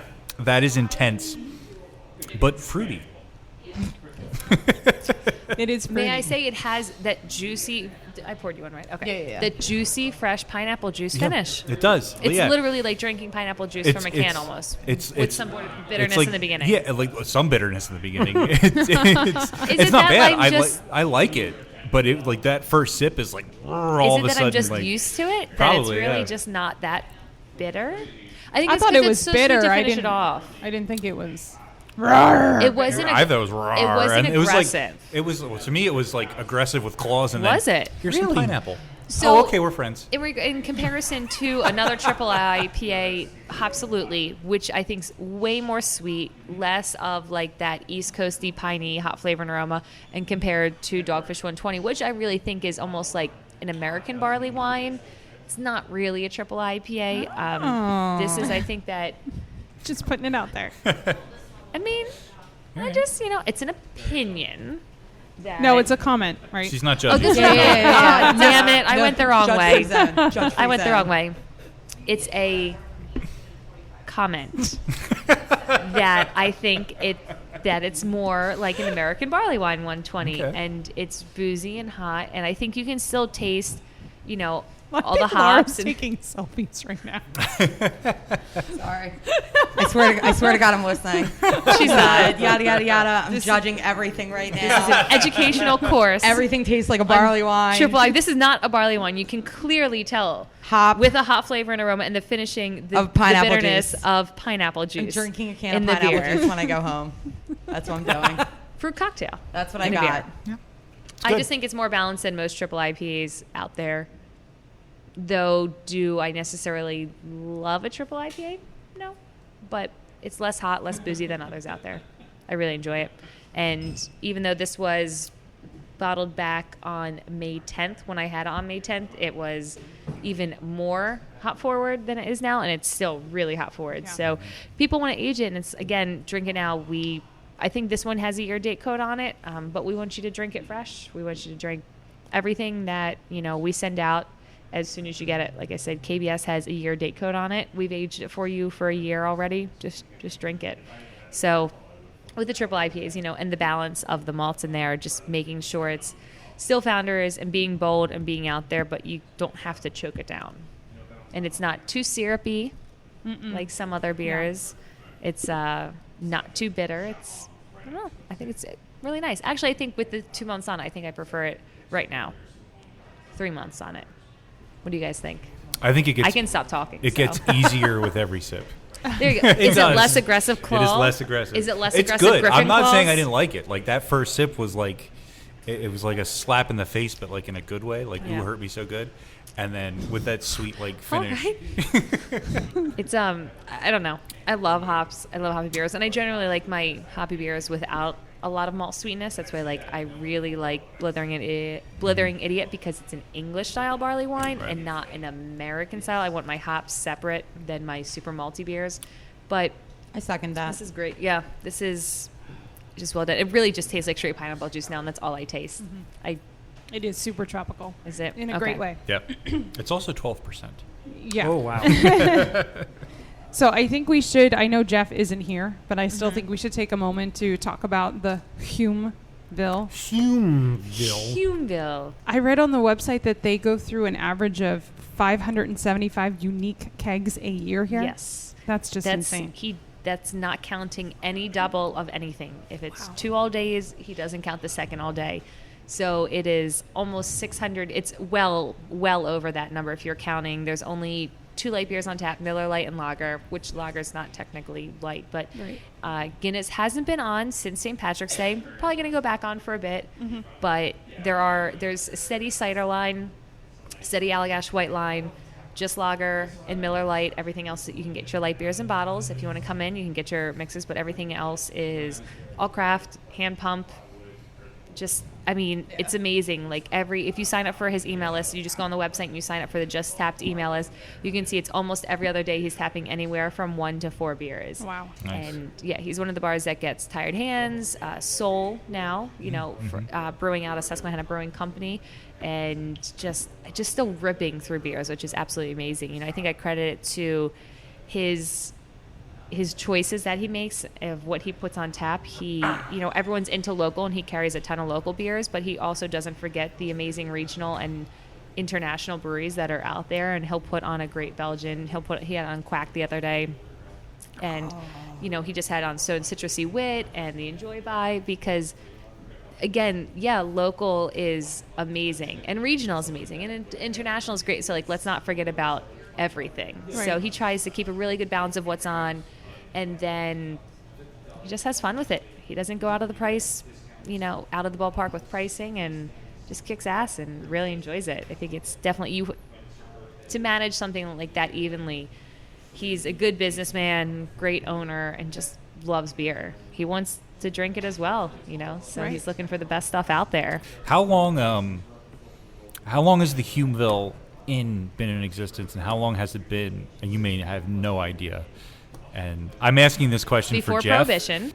In spirit. But I can tell you, curious because it seems like it's a building that's been around for a while. So it was an ice cream shop during Prohibition. Oh, that's cute. So it was called Merrick's before the Hulmeville, and then it was an inn. People could stay up here. If you look over and you can see the door numbers, you can't see it in the paint, but that door says number 1 over there. The little alcove. So they were all different apartments up here. We're upstairs at the Hulmeville. If you've never been upstairs, it's where the Aliens Homebrew Club hold their meetings. And it's where the cool kids hang out. And where the cool kids hang out, because Hulmeville on a Friday night downstairs is a very interesting mix of club/beer geek. Yeah. Just boy. so you know. And it was, we got here at 6 o'clock, and it was crowded then. Yeah, it was packed. So it's a popular place. Definitely. So been around pre-Prohibition, then hung out as an ice cream place, an inn, and then went back to a bar, Merrick's. That's why there are M's on the windows. And now the Hulmeville Inn. And they were voted best bar in the burbs by Philly Beer Scene magazine in 2010, 2011, 2012, 2013, and 2014. Yes. 5 years in a row. Not the past 2 years. Because, second still awesome. That's so true. We're saying so we're true. second. Especially considering how many beer bars there are in the Philly Burbs. Yeah, it's exploded. And they also are proud to support the winners of Philly Beer Geek 2010, 2011, and 2012. And what did it say on the website that they stopped after the hat trick? The three of you won, and that was it. That's Pretty good. much. We're So done. Jess, who's the most recent one, actually, so Michael Ryan Lawrence ran through the Grey Lodge pub, though he's in the Aliens and frequent in here. So he kind of maybe Close we kind of enough. have to take part. And I think you missed one because Steve Mashington is actually in there as well. Used to work for Yards, went out to work for Rogue, is back in the city now. So he did run from the Hulmeville. So there should be 4 beer geeks, Nice. I think, from here. And then Jess won. She's the reigning queen because the competition, unfortunately, is in a hiatus right now. Oh. It's been for the past couple of years. So we still have the victory here at the Hulmeville Very as cool. the reigning beer geek. I think we have one more beer, right? We do. Do we? Is it KBS? No. Is it a vertical of KBS that I brought? Even better. Sorry, that's my KBS left. All right, so up now we have 2016 and 2015 KBS from Founders Brewing Company, rated 100 on Rate Beer. Oh, Good to know. We both actually, Both years, 100? everything, always 100. Always 100. All right. Everything always. Excuse me. Everything High always expectations one. at There's Founders currently Brewing. actually Yeah. nothing that we sell on a year-round or seasonal basis in bottles and draft that is under a 96. Nice. Good. So that is one little brag Wow, aspect. that's huge. Yeah. That On is, Rate yeah. Beer. Beer Advocate, we don't use those They're- numbers. That's a That's across the conversation. board. That's across the board for everyone. That's a conversation we can have later. Yeah, we're not going to go there. So KBS is Kentucky Breakfast Stout. We cannot use the So name. it's not Kentucky Breakfast Stout. It is. was Used to be. Kentucky It used to be Breakfast Kentucky Breakfast Stout. It's now KBS. Like MTV used to be music television. It's now just MTV because they don't make Yeah. music. So we don't make it in Kentucky. So I don't the think they ever TTB. made music. Sorry, they They don't have quality show programming music. on. They do. They don't Teen show Mom, music bro. video. Teen Mom. This Teen Mom OG coming out. Don't ask me why I know that. I was up late the other day reimagining how I could reinvent the world, and I looked on the Facebook. Sounds like trending. you're like an executive producer on It's it. actually already out currently. Okay, see, there we go. New It's season already started out. Now there's the yesterday. executive producer. So it's called KBS because of the TTB. So it's an imperial-based version of our breakfast stout that's aged in wet bourbon barrels that we only ever use once from Kentucky that are aged in our gypsum mines below the city. And then once they are ready, Jason Haystack, who I talked about before, is our head production manager and barrel aging facility manager, goes and tests every bottle, and then they pull them, blend them all so it's one consistent batch before kegging and barrel aging. And like I said, we do the aging for you, so drink it fresh, though I do have an aged version for you because Yay. everyone wants Because to try verticals it. are cool. Because Yeah. verticals You guys are want a cool bonus and beer? delicious.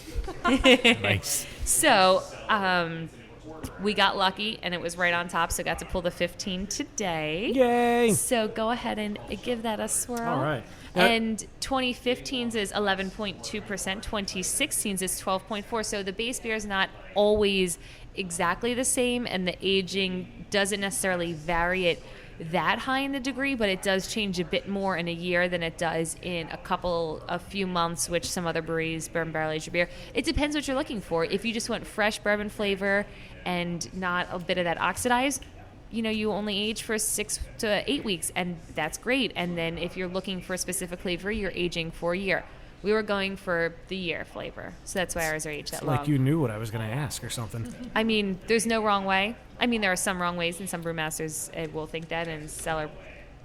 And I also have the maple lollipop sitting in the KBS, so we can have the CBS. Nice, nice. I like the 2016. I do too. The 2015 is actually surprisingly retained a lot of alcohol. Yeah, and Heat I to think it, in the yeah. aroma, I get more of that out of the 15 than the 16. I haven't tried to sip them yet. I got a little coconut-ish Yeah. No. from the 15. I'll say. I'm I'll just agree with surprised that. how pronounced the bourbon still is in the 15. I actually. can't believe how smooth, I'm going to steal Dan's words, how smooth these I haven't are. said that word in like 6 months. It's still your word. But it's easy drinking. For 12% beer, Yeah. it's dangerous. It's It silky is. smooth. So this was bottled back in the end of May because it's a hard release date of April 1st every year. So you'll never find it unless So the you're- end of March it was bottled? Yes, I said May, didn't I? We've been drinking. I was trying to do that math, and I was It was like, bottled that doesn't after work. it went on Yes. sale. Bottled in the end of March, hard release date of April 1st. So anyone ever looking for it, just support your local store, and then they'll, give you a couple bottles to buy once it's ready. That's all we ask. I think any brewery would tell you the same with any special release. If you just go to a store, the store knows you. Once they get to know you, they know you're just not, chasing a truck following around to pick up a beer. Go to a store, even starting in January, make sure the beer buyer there at the store knows you. We release it after April 1st, and then you can pick it up. So bottled in March. So it already is, handful of months on top of the 1 year that's aged. But yeah, 12.4% when it first came out was a bit hotter than normal this year, but it's still not syrupy, drinkable. Actually had at Black Party, which is a party that Founders has in April, and She's it's all getting dark really excited beers. to I know, see she's this. getting all giddy. There are 20 dark beers on tap, plus all day in Mosaic Promise, thank God. And there is Palate KBS cleanser. Triple X Nitro. They took Say what? Did you guys say that at the same time, or is that? Yep, I think so. They did. Oh, twinsies. That was cute. Did we just become best friends? So I had a my. KBS Triple X Nitro. So they had taken 1 year of KBS out of the barrels. They took the barrel, refilled it with bourbon. They put in, whenever that was done the next year, or that same KBS back in the barrel, let it age for 2 more years. So a total of 3 years aging in double bourbon barrel aged barrels on Nitro for Black Party. If you ever want to go out to Founders, the time to go out is during Black Party in April. That beer will probably not come out again. They always make something crazy ass different. KBS Triple X Nitro. You want to talk about smooth? It was dangerous. How dangerous was that, Scott? Very dangerous. That's a very dangerous. How dangerous was it? Very dangerous. I was hoping for something more, but that was so that was dangerous. it. Yeah, it was dangerous. So glad you guys could try some KBS. Yeah, thank I'm you for actually doing the gonna- vertical. I'm going to blend now. Oh, I've snap. tried both of them. Steph, I think you said it. The 15 has like a coconut flavor out of it. This 16, I get like vanilla out of from everything else. So it's, even though it's more or less, it's the same beer, just what that year does. I even prefer the mouthfeel of the 2016 little. I don't know. It seems creamier to me. And the chocolatey, the really roasty chocolatey malts seem to be more pronounced. I don't know. They're both really good. It's a great beer. Yeah. Oh, yeah.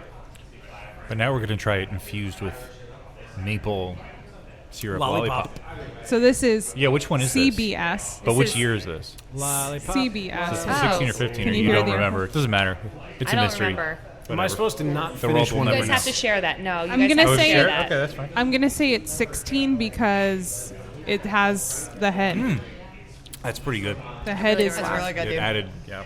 So Definitely came through. CBS, in case you haven't heard of it and have been living under a rock, and which is the bane of my existence and what I get asked for, just drink all day. It is Canadian breakfast stout where we take KBS and then put it into the maple syrup barrels. No, I think it's just the Imperial breakfast stout base put into the bourbon barrel aged maple syrup barrels. So it's a bit sweeter. It's delicious. It's just hard to source bourbon barrel aged maple syrup barrels. And yeah, that's CBS in a nutshell. Last time I had it was Khyber Pass Pub. This past year that they had it, or May have been 2 years ago. 2 years ago. I've only had it once, and it was 2011. The first and only time bottles came out. Nice. I don't think I've ever had it. I'm You pretty just had sure it I've right never now. had it. Well, before. Well, I mean, Yeah. like the real. No, this thing. is the real thing. Wow. Whoa. Sorry. But no, so little improvisation. I don't think we have anything else. I think we drank all the beer. I think it was a good lineup. Yeah, that was a very good really good lineup. lineup. Awesome Yeah. lineup. Yeah, and I have to say, it was a very nice flavor journey to see everything that Founders puts out besides all day. Because I know coming into this, the only thing I think I'd had before was probably all day, which is a great beer. Right. Phenomenal beer, which is why it sells so well. But it's really cool to see everything else that happens here. And of course, we can't forget the Mellow Monk. Oh, yeah. It's good We stuff. got Yeah, you. that happened too. Yes. It was nice. That- It was that nice also to throw happened. in, the Belgian flavor profile because Yeah. we've made, I think, just one so far. And there could have been, things at the brew pub that I'm missing, but just Blushing Monk has been the Yeah. only Founders Belgian beer out And there. that's delightful. It is. I haven't had it. Yeah. So we went all the way from, what was it, Rubaeus, Oh, my Mosaic, God. Pale Joe, and then a little coffee break of Sumatra, breakfast out, and then into the Mellow Monks, then the Devil Dancer, 2 KBSs, and then CBS. Homemade. Sort of. Homemade, yeah. Homemade. Sort of. Humeville CBS. Humeville Improvised. CBS. Which has been HBS. around since 1790. CBS meets Second City. 1790. The 1790, Inn the has been Humeville, here since 17. which Wow. opened as Merrick's You know as what? the inn. When we first got here, we parked at the building next door, which apparently used to be an ice cream parlor that is Which now is also cute. overgrown. It had That one. right? The one Yeah. over there. That Up we're top, pointing to. I saw 1791 that building was built. So the Humeville is older than that. Yes, bit. it is. That's the old mill as well. Ah, Yes, it's right on the river, and if you go back, you can see where it kind of overhangs the river and there's a river. in Chamonix Creek. Yeah. That the brewery's named after? Well, I mean, I know that Like the brewery's literally 4 miles down in Chamonix Creek. You could put in a kayak and kind of halfway end up at Chamonix Creek. let's do it. Sure. All right, right now. I bet yeah, you this sure. table Let's go. would float. Just Probably, call them yeah. and say, we're recording a podcast there tonight. We're coming in the kayak. Jeremy Yeah, would right. totally be cool with it. Yeah. Can we record the podcast on the creek? We need Ooh. power. Podcasts don't Can't work you on just- water unless you've got power. Can you just use a phone for about an hour while you go down the river? 30 minutes. It's not far. We could. It's a nice little kayak, trip if you're into that walking thing. thing after you get out of the kayak. Yeah, not really. Oh, that's the Not hard my part. style. Or you could just get a bunch of cans and just sit in a bathtub and pretend. And cry. On that note, Yes. Sorry. if you want to learn more about Founders, go to foundersbrewing.com, facebook.com/Founders Brewing, and at Founders Brewing. And you are at Brewed for Natalie, Yes, correct? the number 4 brewed for Natalie. Brewed number 4, Natalie. Yes, we also have a sessionboldly.com, which is our all-day website. And if you're in the know, we started something new for our most loyal, biggest fans. But I'm not supposed to really tell you. You're supposed to find out about it for a friend. So just hit me up, Brewed for Natalie, or Facebook, and I'll get you in the know so you can be in the know. What about your most loyal podcasts? I'll just say the word cadre, and you can figure it out. I thought you was going to say kayak. Kind of did too. And it all goes back to the creek. Do you want to be in our cadre? Of course we want to be in your cadre? cadre. There's a group You of said it's a group? I don't know. It's a cool word. Cool No word. hablo español, damn it. Renegades and rebels. So HulmevilleInn.com, Inn. that's HulmevilleInn.com, Hulmeville Inn, and also Facebook.com/Hulmeville.in. Again, HulmevilleE, and also at Hulmeville Inn on the various places that use ats in their usernames. Don't forget about the Pottstown Brew Fest, October 22nd. Of course. Yeah. Patreon.com/beerbusters. Yeah. And audibletrial.com/beerbusters. September And 23rd. September 23rd, Canal Canal Street. Street. Not the brewing company, but in No. Reading, Pennsylvania. The pub and restaurant. The pub and restaurant in 100th Reading. episode. Oh, yeah. Starting at 6 p.m. Lots of cool stuff happening. Revelry. I was asked recently if you need a ticket to get in. You do not. Just Nope. show up. It buy is- raffle tickets, buy food, buy good beer. Free admission. Buy no t-shirt. cover. Free is my second favorite F word. Yep. I'd say Free third. is your second favorite. I like fudge. Founders is your first. No, fudge. Founders is top 10. Founders is my third. I like I was Steph going to better. say Founders was top 20 Fair enough. because it's Top 20. Oh, because cute, but no. I mean, Oh. third is still top 20. Oh, I thought There's we were just- just spelling Weyerbacher with an F. Firebacher? Feyerbacher. Feyerbacher. Fair. Weinenhauser. It all makes sense. Wine. People are like, oh, Weinenhauser. I'm like, it's not a dog. It's a, no, Weyerbacher. Oh, gosh. It's not a Or dog. how People are Siri like- says it, and it's Weyerbacher. Weird Oh, picture. I'm sorry, where am I going? No. Fila. I like how they say Fila. Like, the abbreviation for Philly. Yeah. Yep. Fila. Fila. Yep, that's why I don't use Siri Oh, yeah, anymore. that's I don't what wear Siri- those white tennis shoes. Passayunk. Yeah. Yeah, although I still refuse to say that Passyunk like you're supposed to in Philly. It's Passyunk. Passyunk. Yeah, Passyunk. Passyunk, not Passyunk. Like There's no Manayunk. H. Manayunk. How else are you supposed to say Manchunk. Manayunk? Manayunk. Is it Man Manayunk? junk? Manayunk. Well, I say Trenton, but it's Trenton. Trenton. It's like Trenton. It's like no one in Trenton. No one in Trenton. saying Trenton. Trenton. I am The Trenton. Trentonian. I am a human from Trenton. From Trenton. And I am a patron. I'm joining the secret society. All right. Ooh, Cool. the And of course, if you forget how 10 seconds ago Wayne spelled, Hulmeville or, how to spell Founders for any reason, beerbusterspodcast.com will be quite possibly the best resource you can have on this. What was that? Did you just have a seizure? Are you okay? I just Do you slammed, smell- I slammed the rest of the KBS 16. And Do you smell toast? Woo! Do I smell toast? No, Yeah. that's a true thing, right? I heard that the other If day. you're having a stroke, yeah. I would having a love stroke, to you smell toast. Don't, No, well, I mean, no, if there's no. actually toast, Like, I if think there's I'd kill toast, Wayne. then I yes. hope crab fries, bay fries, chickies don't sue us. No. I hope bay fries come out of your nose. Or the cheese whiz That- sauce. that'd I'm be eating weird. a pickle. So if either of those things happen, it would be really strange. That would be really, really weird. Well, unfortunately, I think this brings us to the end of another episode of Beer Busters. And Natalie, thank you for having us out here. Thank you guys for coming out again. I know it's a long trip for you. We really appreciate it. Thanks, And- Jeff, for not being here. Yeah. Yeah, Aw. thanks, Thanks, Jeff. thanks Jeff, for It's letting us use okay. your building. Thanks, Jeff, for letting us use your Shit building. happens. Hi, course. Jen. We miss you. Yes. And Laura, thank you for thank you stepping so up to the mic and having the mellow monks. That was awesome. Thank you so much for having me, guys. I really appreciate it. And thank you, Jeff, for not being here so I can be. We still we would have had go. you on. Probably. Well, I am Dan Baker, joined as always by my co-host and brewologist, Steph Hefner. and the demented and fermented Wayne Baker. No squids were harmed in this making of. Fuck it. No squids were harmed in the making of this podcast. Thank you guys, and have a great evening.